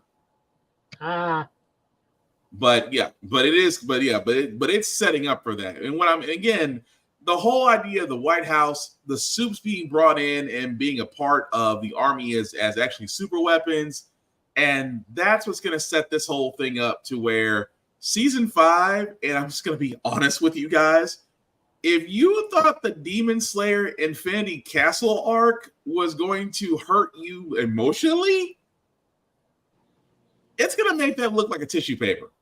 I'm going to be honest. Between that Infinity Castle arc and the Shibuya arc out of Jujutsu Kaisen, I'm going to be honest, this is probably going to blow us out the water. I'm just going to let you know. But Tafari, did you read the end of The Boys, haven't you? Or you already know what's going to happen? Yeah, I saw the end, and everyone's saying we are officially at Comic Book Butcher now. Minus, I think he would have already off the whole team at this point. Yeah. So he would have already, in the comic books, Frenchie and Kimiko would already be dead. And that was my thing. I feel like we could have came to that conclusion with these two within an episode. Like, that whole Colin story just felt forced. Like, if you were to tell me he was like the straw that broke the camel's back out of all the bad shit you did, but no, it's just this is the one crime you feel bad, and now you want to suddenly turn over a new leaf. And Kimiko just being deflective after, like, y'all literally created a whole language which we now know you didn't need to communicate. Right. It felt like they needed to drag this out to the last episode, but I'm like, y'all could have made them go run side quests for all I care. I thought Huey's mom was low-key imaginary the entire time. I thought she was a Temp V hallucination. I thought he took it. I'm not gonna lie, I thought he took it too, because I'm like, wait a second. I'm like, Butcher took it, sees his dead wife, sees his dead best friend / partner. No one else acknowledges Huey's mom in the room. And I felt like they were setting us up for that until the end. But and even his dad was suspicious because it's like he kept trying to call him, Yeah. and then suddenly ends up in a coma. And I feel like that. I hope there's more with that, and that wasn't just something we forgot about because his mom is super suspicious. For all I know, that could be a freaking Vought actor, for all we know. Right. He was one dose behind Butcher on Temp V, so if he was feeling side effects, I wouldn't be shocked. I was confused a little with the political thing. Was anyone even running against Kessler this whole season? No. Or was he just trying to get his own running mate assassinated? He was basically because what he was he basically wanted to get Head Popper out the way because he felt like once he was sworn in as president, she was going to take him out and become president. Okay, because that's what I was like. I saw the House voted unanimously. I'm like, did you have an opponent this whole season? But shout out to Homelander for just outing old girl. He's like, you realize your vice president's a superhero, right? That's what I think. How strong are the bloodbenders in this show? Because between Gen V and her, how are y'all both surviving lasers like right to the face and heart? That part. Well, I mean, surviving lasers, bullets to the head. I mean, the fact that she had to be torn into for her to die, that's saying a lot. But some people think she might survive that too. I wouldn't be surprised. And Stan is still out there. When the girl got sent to the orphanage, I was like, where was Stan? I think I'm guessing because he's not dead. He's out. He's out. He's out there in the world. So we're probably going to see. How did Samir get away with one leg? Like you had enough time. Real quick. I was gonna say, did you not lock the door? Like the dude's got a bleeding leg and like one good crutch. How did you let him get far enough away to escape? I'm just saying, for that to be a panic, I guess because of the virus and Kamiko almost dying, I guess nobody really paid attention to a one-leg hopping man. You had enough time to cut her leg off and chase him down and beat him with it. But it was like, he got away. I'm like, how? Literally follow whatever trail he left behind. True. I mean, that is very true. But again, we will not see the boys, guys. I believe they said the final season is going to come in 2026. So we got a little bit of a wait, which is fine. 25, Invincible, where you at? Right. I mean, Invincible needs to kind of hurry up and tell that story because, now I think about it, that's the story where old boy gets no, we don't need to discuss that story. Moving on. I was gonna say, we're kind of getting to that. We're kind of getting to that part in the story. That's always like, ooh. Anyway, again, that's gonna do it for the news. So before we get to the comic book news, guys, we always do want to show love to Rick's Comic City. If you are in the Nashville area, guys, definitely check out Rick's Comic City. They are the #1 place to go to for Nashville, Tennessee, for comic books, for mangas, for collectors items, for movie posters, things of that nature. Anything geek or whatnot, you can definitely find there. Of course, you can go to their website at rickscomiccity.com for your pull listings of that nature. Let the guys know, let them know the guys at GetBit sent you. It doesn't get you any discounts, but again, you see our mugs on television shows, on the television TVs down there. We show them love because they show us love. But definitely, guys, check out Rick's Comic City if you are in the Middle Tennessee area. If you are not in the Middle Tennessee area, guys, please support your local comic book stores, support your local libraries. They are the last places, as we keep saying, the last places to where you can not only get a comic book, not only get a manga, not only get a collector's item, but you actually get an experience. Amazon's good. Barnes & Noble's good. Anything with a Starbucks is good. But going into a comic book store is not just getting what you want. It is an experience. And kids, we cannot stress this enough. Read the banned books. Libraries are now having banned book sections. Especially, I know here in our libraries, we have them here in the South. So if you do see a banned book list or a banned book shelf, please take a chance to read. There's something there that you should know, but they don't want you to know. But again, expand your mind. Reading is fundamental. It helps out in so many areas. So never stop reading, guys. And again, support these places. These are the last places to where you are going to miss them when they are gone. What do you say, Kara? Remember when we were worried about butt hamsters? Simpler times. Now we have beat up chickens. Yeah, now we got beat up chickens and sheep. But yeah, damn, good times. But 2026 is gonna mess a lot of people up. That's all I'm gonna sit there and say. But no, outside of that, let me just see what Joe's got for the comics as he's pulling that up. But while he's pulling that up, so Tafari, anything that you wanted to bring up about BlurCon as far as your time there? Honestly, we worked with what we got. The streaming area was actually it was pretty chill because the way it is, you go down the escalator and off to the right is where your attention actually goes because that's the vendor hall. So we're like off to the left side in the cut. You only really go there if you have a room and you need to use an elevator to get to a higher floor. So the amount of people that like kept stopping by to say what's up to us and come check out the booth or just hang with us and shoot content, whether they were like on the couch doing interviews or like shooting their own stuff. So at one point we had like Cleo Thomas and the How to Nerd podcast crew and their people. Wes Armstrong was good because he was promoting his Vigilantes film and he was handing out flyers for his movie that he was screening later that night. Roxy was stopping by here and there to come say what's up to us. Hellspawn was over there. Skip from Blurred Over was there.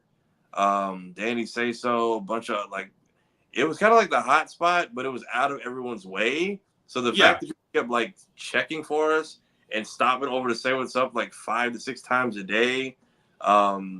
DJ Dimitri came by a couple times. Me and him got real cool over the weekend. I got to help like shoot and direct some stuff with him, Cleo, and Tony Weaver. Ozzy couldn't come, but Biz was there manning his booth, so he's gonna try to make it next year.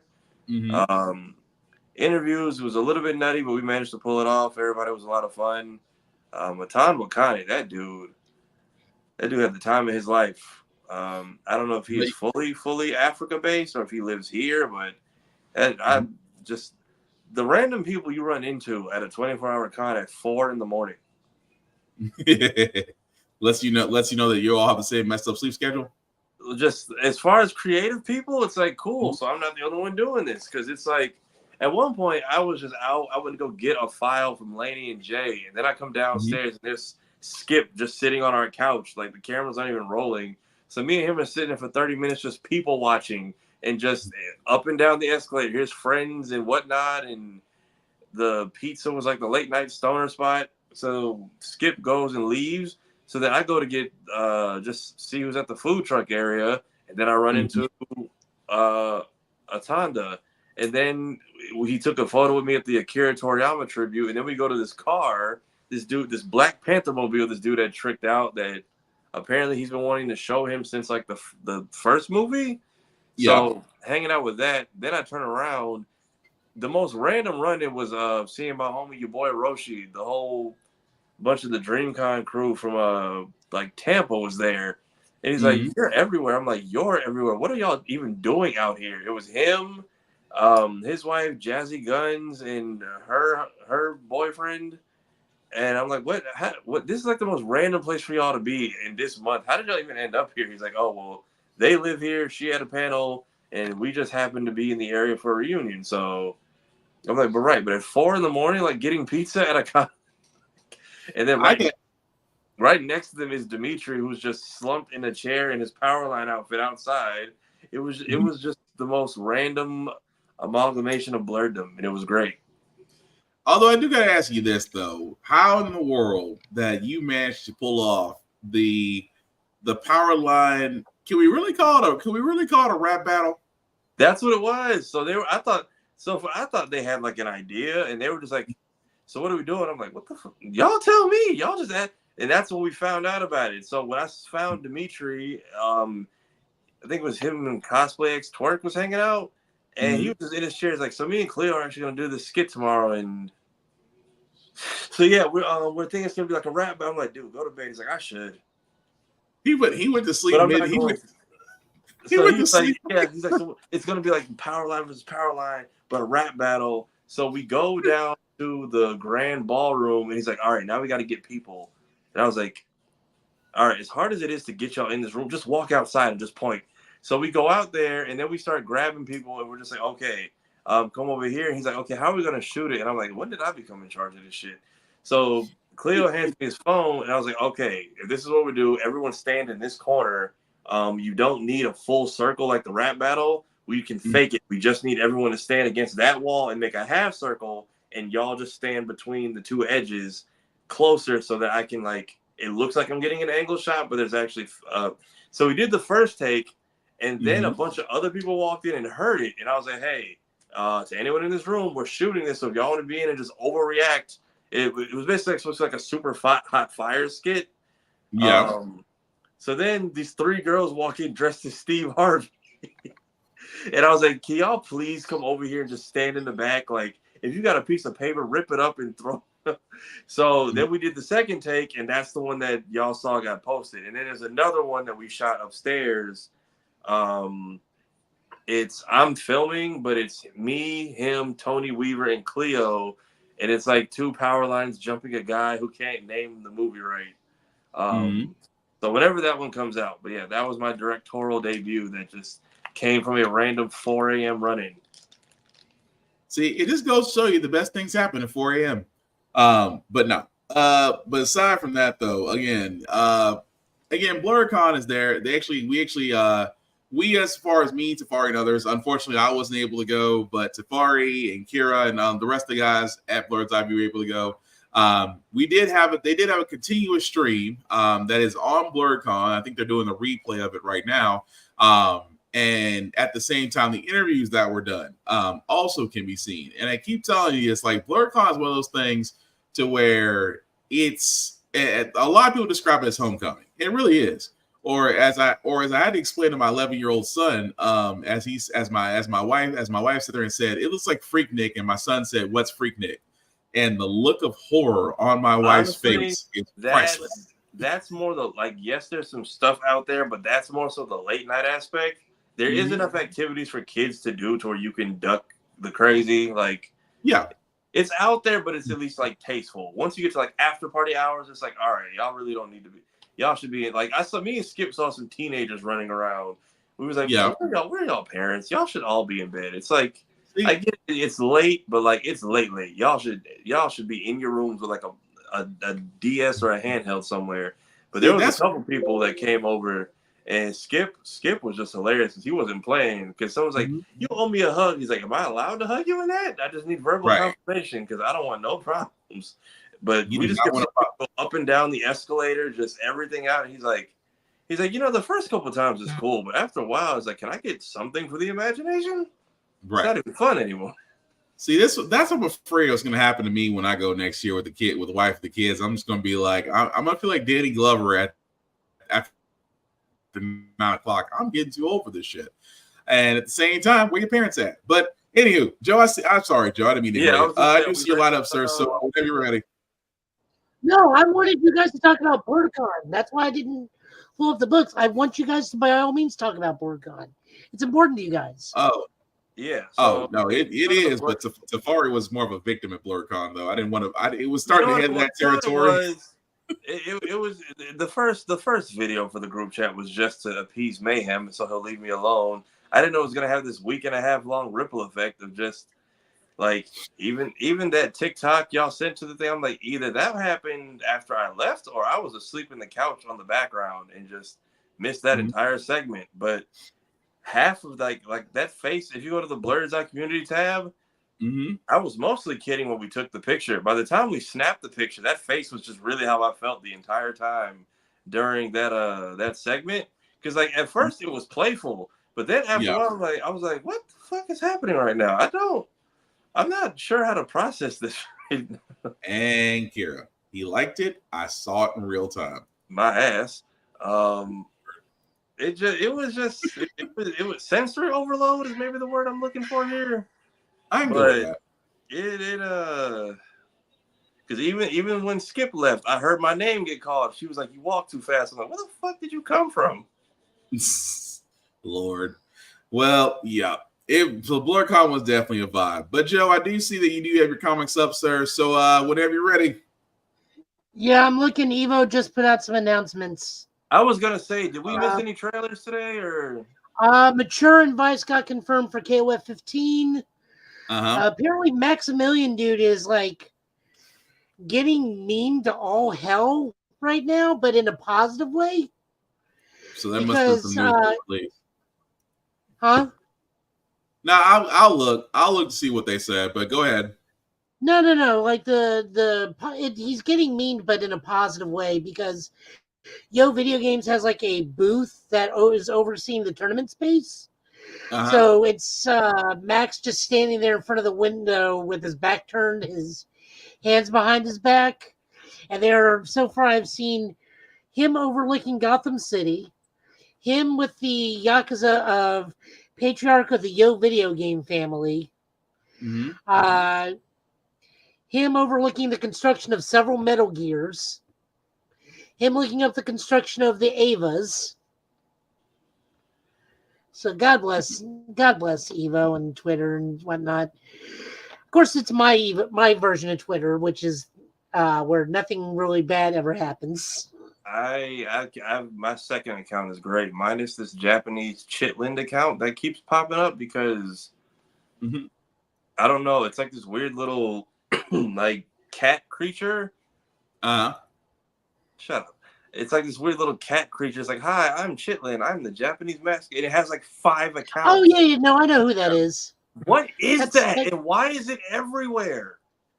It is a regional mascot, kind of like Kuma from Kumamoto. But it's noteworthy because it's always doing like all these the person in the suit is always doing these crazy stunts to help get their region noticed. Yeah, and it's just like, okay, what? Like, it's a cute thing, but like, duh, it's like it's under every reply in the ad. No, the ads on Twitter look like replies. You're like, hey, new whatever just dropped. Why is this here? And then you block it or mute it, and then you find out this little bastard has 4 or 5 other alt accounts, all posting different stuff. So if you block one, it just replaces itself with the other. Yeah, pretty much. No, Joe. I've only seen they only talked about Rivals to Arcane and Hunter x Hunter Mean Impact and talking about Miriam as a playable character. That game's gonna come and just go to Maximilian Dude's actual Twitter page. You'll see the memes. Yep, I'm on that. I'm on that now. But that Hunter x Hunter game is gonna come and go in a week. Oh God, yeah. Pretty much so. But what we got, Joe, on the comic book side, sir? All right. So for comics, so we don't get too much more distracted, Superman number 16. This is an absolute justice or absolute power tie-in. This is written by Joshua Williamson with art by Jamal Campbell. God bless that man doing his work. No, just flat out art by Jamal Campbell. So he did colors and ink. Superman is being worked on, as you can see here from our page, for being shot because he currently has no powers because the Amazo robots that Amanda Waller deployed have been absorbing powers from heroes. So we just get to see the direct fallout from that. Mercy is playing Savior across Metropolis and saving as many heroes she can as far as she can. So we see several heroes are in the Fortress of Solitude. We find Zatanna trying to get into one of the magical bars, but can't because she has no powers. Although she got hands. She got hands. Trained by Batman. Well, she dated Batman at one point. She always has to have hands. He's not going to let a Silver St. Fox happen twice. Right. Silver St. Cloud. Yeah, that's Silver St. Fox.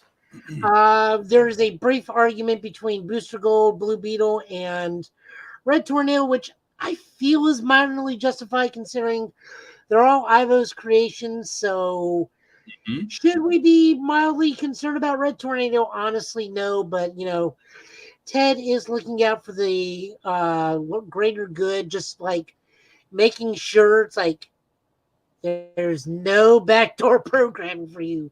Right, Reddy? And Red Tornado's like, I'm insulted you even had to ask. That was funny. Red Tornado looked at him like, you do realize we're 2 different programs, right? 2 different ones. I've been me. But Ted is a tech genius, so he does have valid concerns. Yeah. Although he would rather take Red Tornado apart, but that's a whole different story. Yeah. Superman, of course, recovers. We get to see Mercy break down. And then there's some other stuff involving Luthor, who doesn't remember that he's Luthor. I am still not sold on that whole bit, but, it is what it is. Yeah. Overall, good book, good tie-in, solid tie-in. I feel like this is going to be one of those stories where the trade is going to collect everything in one fell swoop and shit them in chronological order rather than just the main stories. And we lost Will. You probably go do dad things. Yeah, probably go do dad things. So good book, definitely recommended. Over on the other side, what is happening on the cover page? Yeah, we'll get into that. So this is Wonder Woman number 11, also an Absolute Power tie-in.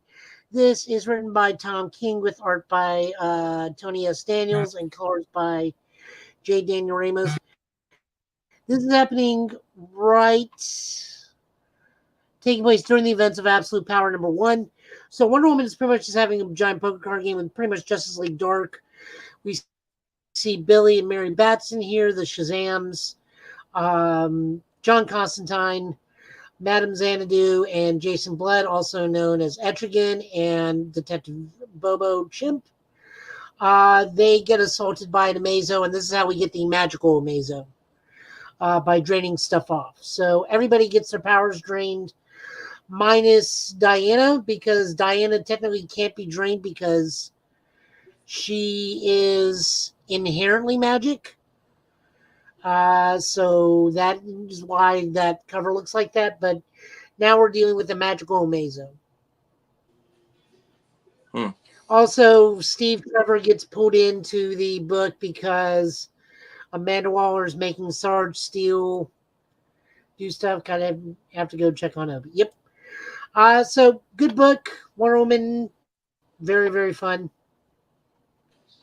I keep seeing the chat twitch, and I don't know what's going on.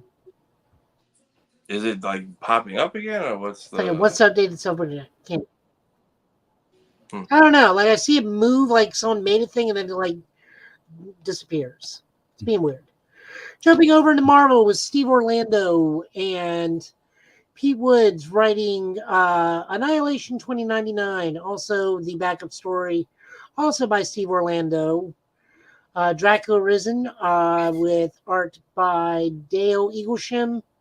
Goes by Raul Angelo.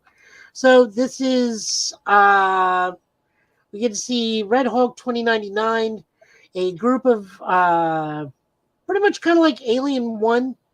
A group of salvagers lands on a planet. Turns out it's Ego. Ego is dying and senses that Terax,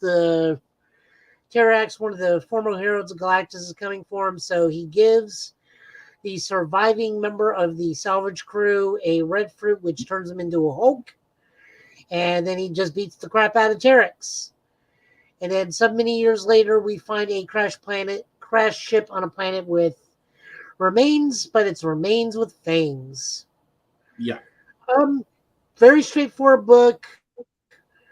Honestly, not too much happening here right now. I don't understand how this is Annihilation unless everything's going to come together in the final book. These are kind of like anthology stories about these take on characters in 2099. Still real well written, though, because Steve Orlando does know his 2099. The Dracula book is like the overall story because apparently Dracula was on Earth and tried to make a vampire race, and then because they believe the vampires died out, and Miguel's like, oh no, we actually worked out a thing and we sent you guys off to another planet. Like, you guys have your own sunless planet where you just chill and live. And Dracula's like, cool, I'm going to space so I can find that planet. Like I said, good book. Steve Orlando knows what he's doing. We are not kissing up in any way, shape, or form because he's coming on the show in 2 weeks, but he does know how to write a book. I didn't say it. So, what'd you think?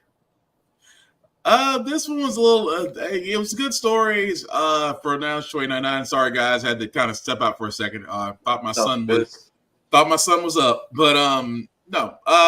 going back, Superman, still good tie for Absolute Power. Liked it. Annihilation 2099. I mean, don't get me wrong. I like the fact of where they're going with it.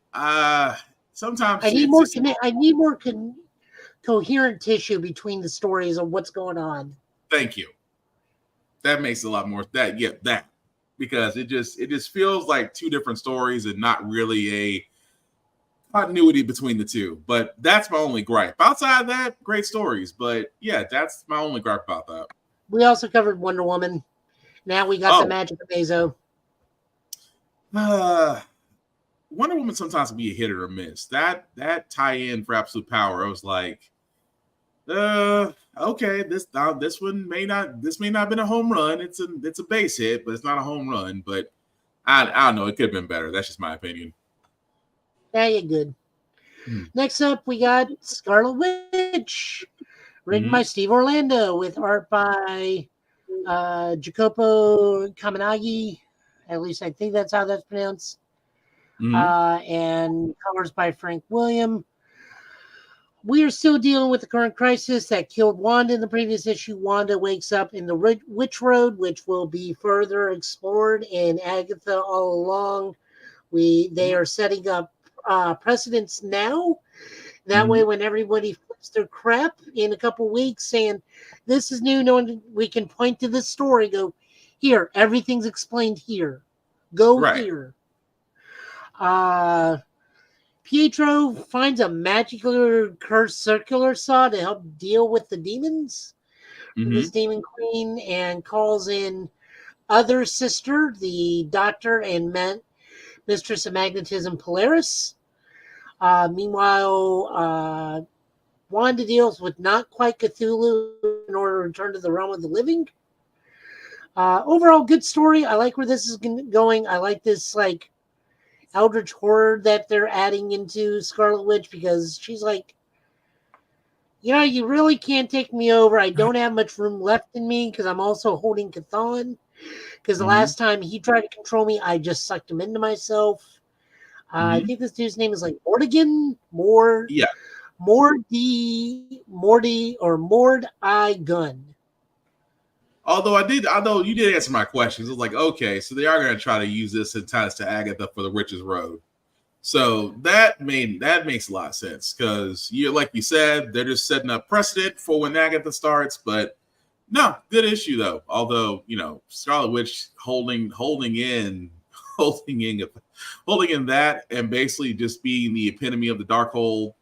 That's interesting, but no, good issue. Wanted to do all the things.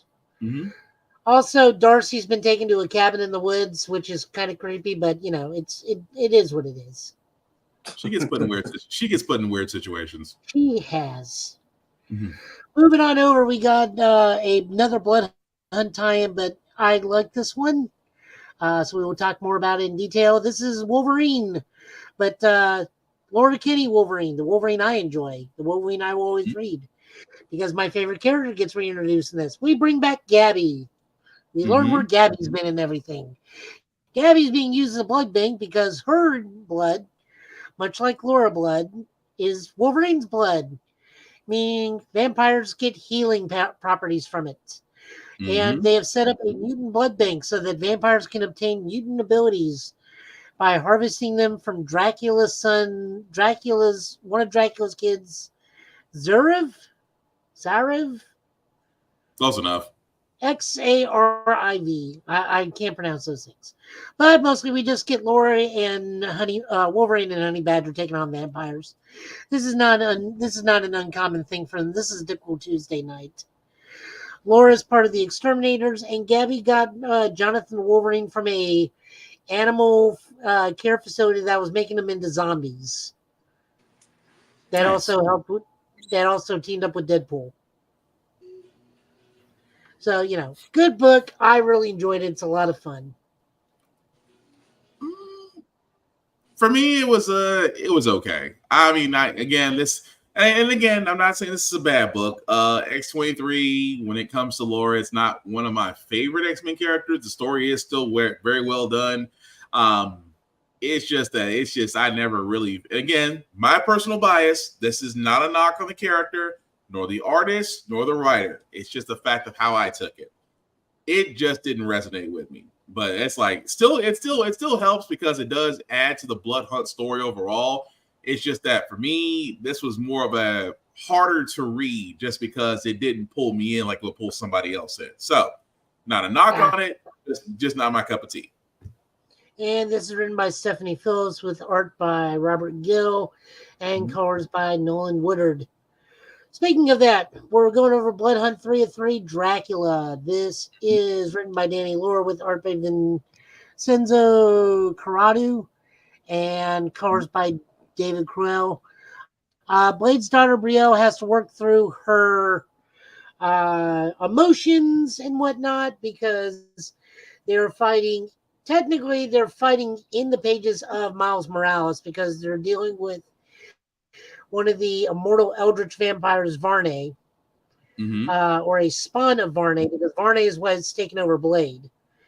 Right. So they're dealing with some part of him or something.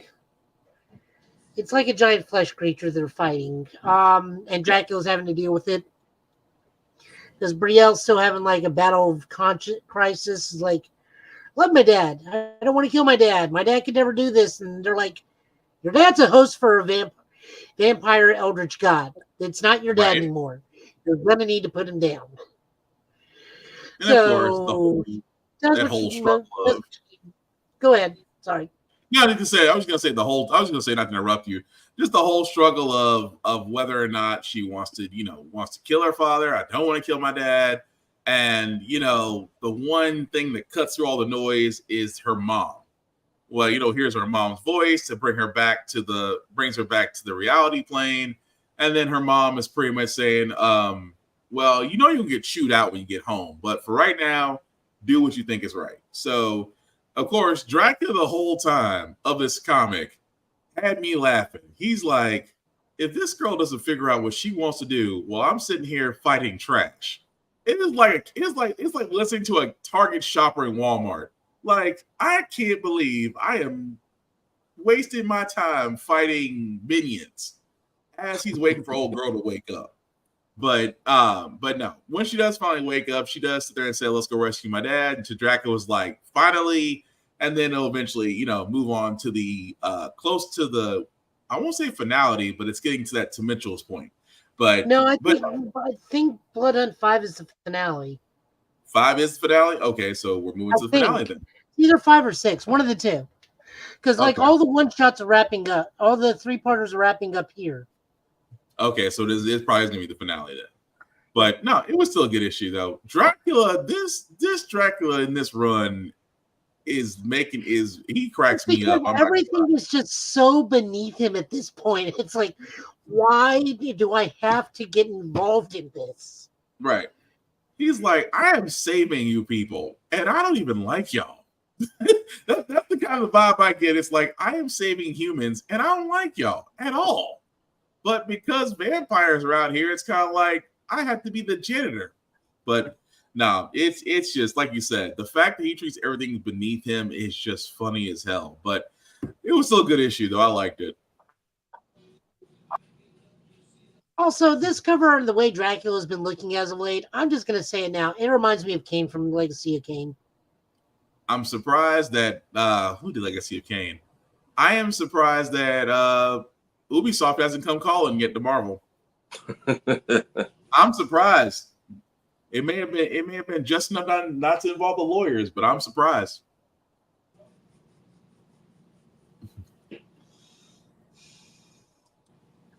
But I dig the book. I love the fact that Dracula's so over it. It's just hilarious. Okay, I did sneak this in. Will didn't get to read this one, but we are finishing. I've been hearing out about Iron Man.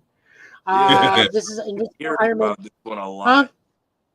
Huh? Say again, Safari. So this is Iron Man number 2. Do what? Okay. Go ahead, Joe. Go ahead. This is Invincible Iron Man number 20. This is the finale of the current run of Iron Man. This is written by Jerry Dugan with art by Brian Vanzella and art by Andrea DeVito. We get to know, yes or no, if Tony and Emma stay together. Technically, they were never married. Tony married Emma's human alter ego, so technically Emma and him are not married. However, Emma royally screws over multiple evil financial institute within the master of all inside trading to make Tony richer than he was to begin with. And then asks for a small favor, which I'm fairly certain is how he is probably funding Emma's version of the X-Men. I guarantee you he's the one funding it. Exceptional X-Men. I think that comes out next week. Okay. He attends Rhodey's court hearing, which Jen gets all of his charges dropped, and the court has to apologize for Rhodey, who still somewhat has that fade high top, but not the Arsenio Hall fade high top anymore. Kind of evened it out a little, got a little bit better. He went to a barber between episodes. We'll just put it that way. Operation Fresh Cut. Ooh, we don't talk about that. Emma also asked Tony to do something for him, so he gets with Ironheart, and they put a memorial down over at the X-Men treehouse in Central Park. Also, Tony gives one last gift to Emma, where she visits Dr. Strange, and Bats the dog gives her the scrapbook the Cuckoos made, and then they kind of go their separate ways, and we see Tony and Rhodey playing basketball with a 1-ton basketball in their suits. But not before he's got to fight Crimson Dynamo at his own book selling, which everybody agrees Tony Stark has a horrible book title. The Assembling of Tony Stark. And everyone's you need to come up with a better title. It's like, let Emma come up with the titles. So the book wraps up. They're moving forward into a new era of Iron Man. This finishes it out. I think it's probably one of my favorite runs of Iron Man. I mean, for obvious reasons. Everyone knows I'm a huge Emma Frost fan. I will always call a spade when I'm being biased on something. But this was just generally good Iron Man, which is few and far between in my opinion. Although it is cool to actually see them granted, they didn't wind up together, but still a happy ending. Tony's back being rich, and Emma's back where she should be. Still somehow, a heart of gold sometimes, mostly diamond, but still good book. That's all. I'm glad to hear that's how that wound up, because I was kind of curious what would happen after the whole X-Men war. So interesting. Yep, we're set up for that. Speaking of the X-Men, we're going to be talking about the Phoenix, because Jean Grey gets her own book. This is written by Stephanie Phillips, art by Alejandro Miracolo, and colors by David Cruel. Jean is going around the universe as the Phoenix, saving things. She saves a planet from a dying sun, and then the Klein 2, which is a prison that's rotating around a black hole, is slowly getting pulled into the black hole. And you'll never guess who's there. Nova. Richard Rider Nova, as he's fighting, as the prison's coming apart. He is trying to fight all the prison havens, including Morg, who is also a former Herald of Galactus, so he is not to be messed with. Also, a dark god that fought Thor escapes. And Jean has to make the painful choice of find the dark god or save everybody in the prison. So she's got to make the right choice. This is good. This is fine. Good start off to the Jean Grey thing. We see still in contact with Cyclops. Scott has no problem with what Jean's doing out in the universe, and just keep in touch. Love you. Have fun. Be safe. That was literally what's so funny about that one, because the whole telepathic conversation that they have literally damn near galaxies away, this man is pouring coffee and having a full-blown mental conversation with his wife. At the same time, let's be honest, the Phoenix is basically doing Captain Marvel's work right now. Yeah. So, I mean, I get that. It's a good issue. It's a good starting issue. Just kind of curious to see where they're going with this, considering the fact that we won't see Jean for a while because the X-Men, like we talked about in the previous podcast episode, the X-Men has their own starting issue out since past the Krakoan War. So this will be interesting. I kind of want to see where this goes. At the same time, the next issue sees her in leagues with her father-in-law. So the Phoenix and the Starjammers. No, that's going to be real interesting. But no, it was a good first issue. I will give it that. Yep. Well, that's all the books we got this time. It was very small choice this time around, but no real big standout book this week. I think all of them were good. All of them were fine. If I had to pick anyone, I guess the Scarlet Witch book would be my pick for the week. I gotta go Blood Hunt. Blood Hunt just because of Dracula.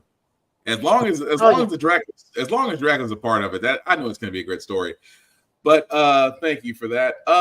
Yes, I was gonna say this before we wrap this up, guys. I know we talked about Evo news. Again, that is just a couple of snippets we got. So we're probably gonna come back to that because we have Evo this weekend. And Tafari, I believe you have DreamCon this weekend. Yeah, so and I gotta hit the road for that soon. And then San Diego Comic-Con. So yeah, we got a lot. So we will be July. Yeah, it's a gauntlet. Although one person believes that they can make that gauntlet, Godspeed to that man if he can pull that off. But we will be back next week with news from Evo 2024, also with news from San Diego Comic-Con and news, if released, from DreamCon. Although Deadpool will be coming out, so Friday might be an iffy. We will let you know how that goes. But as we wrap this up, we do want to let people know what we're doing. So Tafari, I'm starting with you first, sir. So I'm over here in the lab doing a lot of editing for Blurred's Eye View. We have interviews with Phil Lamar again. We have Jay Lee, if anybody's watched The Orville or any other projects he's been in. We have Ahmed Best and Atan Wakani, who is King T'Chaka from Black Panther. That one is that guy's a riot, man. I'm also doing my own thing under here. I have a convention how-to guide. You can find me here on all platforms. You can also find me shooting stuff with other people and having fun. So got to hang out with the cast of Vigilante, the How to Nerd podcast. Got to shoot some stuff with them. So that all was cool. I'm not sure what we're going to be doing at DreamCon. I will probably be doing my 1000th upload there. And that's probably going to be our shopping spree with the Virus family / Deadpool and Wolverine. Also, we have official DreamCon RDC trading cards that are out right now. So you can go get these at lsdcollections.com. Got these in the mail. So we have a promo going for that as well. But you will find me in Austin, Texas in these next couple of days. So that is where I will be. Thanks. Joe, you want people to know what you're up to this weekend, sir, and what you'll be doing this week? Working, sleeping, passing out on the couch, voting, watching Ultraman with Tafari. If our schedule can line up for this, I don't know what you're doing Wednesday. We can do it whenever you want. Okay. Yeah, I'm not stuck on a schedule for that thing. It's just whenever you're free and whenever you want to put in the time. So yeah, so Tafari and me hanging out on Show Guy Joe, reviewing Ultraman Arc. I'm streaming a little bit of Monster Hunter because it's fun. I have yet to pass that on the couch on stream yet. But that will happen because I am always sleep deprived. The joy of working in healthcare. Wear a mask, guys. COVID's back up on the rise. I completely understand it's not as bad, but it is very evasive this time around. So just be aware, be safe. Mm-hmm. Please go vote. As I said at the top of the show, please vote. Please make sure things stay moderately sane for the next 4 years. I can handle a little bit of craziness, but like, we don't need to be nuking hurricanes. We don't need to be injecting ourselves with light anymore. Let's just some moderate saneness. Let either side say what they want at any point. Just like, do what I do. Pay your taxes. Make sure the police don't show up at your door. That's all you got to do. Pay taxes and make sure the police don't show up at your door. That's all I ask for in my life. It's like, are the police coming to take me away? No. Did I pay my taxes? Yes. Great. I'm already right in line with the Joker. Lord. Me take on the IRS? No. I'm going to recite the whole line.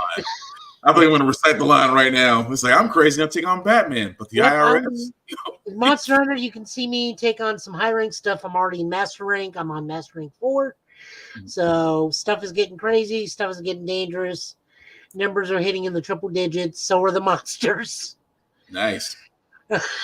You say that, but I'm gonna join you. Like I said, I got some free time. You really should right now because it's on the version with the expansions on sale for $20. Oh, nice. Yeah, I'm gonna join you soon enough on Monster Hunter. It's just catching up on everything is challenging right now, especially with the coming weeks or so. It's really going to be challenging, but I will definitely be joining you. I'm sorry, go ahead. And then in 2 weeks, we have a big pool. We have a Marvel and DC comic writer coming to the show, which I don't know. Tafara, are you joining me on that one or not, or is this just me? What day is that again? Calendar. Thursday the 1st. What time does that start for us? He wants 6 p.m. Central, so 7 Eastern. Possibly. I'm usually silent during those hours because there's a whole shenanigans happening here during the first hour of Blurred's Eye. So I'm usually quiet during those times. I may be able to sub one of the team in, possibly, so you don't have to go it alone. Please don't make me go it alone. I will ask questions and just do what I did at the con when he goes like, "Hey, I'll be on your podcast." Okay. Like I said, as long as my daughter does not decide to show up anytime beforehand, I think I'm okay to join you during that hour. But like I said, okay, cool. I mean, I would love for all of us to talk to him about it. Yeah, it just depends. It just depends if Zuri decides that she wants to make her appearance that day or the day or the week thereof. So we're gonna hope. Like I said, we're gonna hope Zuri stays in because I'd rather have her show up at the end of August. I have a horrible image of like he's doing something important. Emergency launch button. Just I hope not. I'm like I said. For all those that don't know, we're expecting a baby girl, so it could be between here and end of August. Right now, it's a wait and see. So, I'm sorry, Joe. What else did you want people to know what you're doing? Well, I was saying, go vote. Joe Tiny last name on Twitch. Joe, Show a Guy Joe on YouTube. Total Justice Gaming gets some love every now and then, but mostly I'm just streaming on Twitch, chatting with chatting when I can. But like, it's mostly me dodging, rolling, and hitting monsters with a really, really big hammer or shooting them in the face with a really, really big lance gun. There's no in between. I'm finally working on a longsword build, but that's just because I need something to do. Otherwise, I'm running around in crab armor shooting things with a little gun. Nice. All right, so I guess it'd be me. So before I get to myself, guys, I do want to do shameless plugging to blurredstation.com. If you've heard us talk about blurredstation.com, it's only because we keep saying this is the place, this is the table, the vehicle to where the content that we own can be for us and by us for people of color and blurs to enjoy. If you haven't heard about Blurred Station, as many times as this podcast, please go check out blurredstation.com. Hit the join now button. If you do hit the join now button, please select the Blurred's Eye View Affinity membership where you can select myself, Black Spartan, or Tafari TV, or any of us on that list. We would appreciate it all the same. It is $10.99 a month for Blurred Station. After 36 months of paying $10.99 a month, guys, you may actually get the option to own a piece of Blur Station. And at $10.99 a month, 36 months, you can't beat that with a stick. At the same time, if you're a content creator and you want to have your content shown on blurstation.com, you must become a member first. After joining, you'll be able to speak with people behind the curtain. And from there, if everything works out, your content can also be on blurstation.com. Content that you own, it's just that Blur Station will ask for a bit of the distribution. And honestly, that's not a bad deal when you think about it. But we keep saying we want our own Netflix, we want our own Amazon Prime, we want our own Hulu. Blur Station is it. So definitely, guys, check that out when you get a chance. As for myself, guys, you can find me, Black_Spartan615 on the interwebs. I usually do really on almost do reports on reviews on almost everything, including workouts, because I find peace between the weights and I try to stay in shape as best as I can. Also, the link at the bottom, guys, let me make that a little bit bigger for you guys to see. If you will copy and paste that link into your browser, we'll take you to our link tree that has the YouTube and Facebook groups for all of our podcasts, how the fact we got here and Get Bit Podcast. Like, share, subscribe. Again, a like, share, and follow costs nothing, but means the world to us, because we simply cannot do this without you guys. And we thank everybody who shares us, who likes us, who comments us. We appreciate every action that you do. But again, like, share, follow, tell people about us. We do want this channel to grow. We really do. At the same time, guys, again, everything is out there for the world to see, especially with the world. Cons are going on. As Tafari said, that DreamCon is happening. San Diego Comic-Con is happening, as we have some friends going to that too. I do have rules for going to the con, although check out Tafari TV, because he has a how to prepare for going to your first Comic-Con. If you haven't been to Tafari TV on YouTube, if you haven't been to Tafari TV on IG, that video is there. I highly recommend it because one of my rules is in there. But again, very informative from beginning to end. But my con rules. Number one, respect the cosplayer at all times. Cosplaying is for everybody, regardless of your height, weight, preference, what have you. You can honestly cosplay however you want. The only rule in that, don't do blackface. Don't want your ass kicked to the con? Don't do blackface. Simple as that. At the same time, as long as you're not hurting anybody or you're not being completely disrespectful to other people going to a con, knock yourself out. Number two, hygiene is important. Let me stress this again. Hygiene is important. These cons have next to no room with a lot of people going back and forth. You may find yourself on an elevator. Safari can probably explain that one. You can probably find yourself on an escalator. Again, you might be close to somebody. Please use deodorant. Please use soap or body wash. Please, a little bit of cologne or fragrance. Just don't overdo it. And wear clean clothes. I cannot stress that enough. Please wear clean clothes. Hygiene is important. And number three is the also rule that I have for myself, that I have for everybody else, guys. In a world that is cruel and cold, at these cons, mannerisms is everything. Be nice. Be kind. Talk and share your fandoms. Don't be a dick. And we'll all be cool. Simply put. But as we wrap this up, guys, again, we will probably figure out the situation, because next Friday, I believe, is the 26th, and that is the Deadpool Wolverine movie. So some of us may actually be at the movie theaters. We may or may not have a show. But if we don't, then there'll be a rerun of a previous episode. But we will cross that bridge when we get there. But again, guys, if you are going to cons, especially with the heat going on, I also meant to say this too: hydrate. I cannot stress this enough. It's still 100-degree weather. It's still 100-degree weather in some spots. Please hydrate. We do not need people passing out at cons, because you definitely don't want to sit there, something that you worked on, and then you forget to make sure to take care of your body. So please hydrate. Have fun at these cons. Have fun at the movies. Please don't spoil anything about Deadpool Wolverine. Don't. If you see something that's fun, keep it to yourself. That's all we're asking. But any last words, guys, before we call it a night? Don't update the Windows 11. Right. Turn off your automatic updates, please. You will look, as two IT guys are in this room right now. We will tell you from experience, If you own a Windows laptop, tablet, or personal computer that's running Windows, do yourself a very big favor. Go to Windows Updates, turn off the automatic install option. I promise you, you will save yourself a world of hurt. Just because one update right now has basically reset half the world in some ways, especially if you're flying. I feel bad for those people. But aside from that, as we wrap this up, guys, we keep talking. What we usually do on Get Bit, we always call fandoms. We love them, we share them, we debate them in a healthy manner. What we don't want to be is toxic gatekeepers. We don't want to put somebody down because our taste is different than theirs. It doesn't make us superior. It just means that we're just different, and that's fine. The whole point of fandoms is to bring people into something, to experience something that they may never have. At the same time, the reason why we go to cons is that exact same thing. We want to include cohesion. We do not want to basically be gatekeepers. We don't want to be the quote-unquote authority because we're not.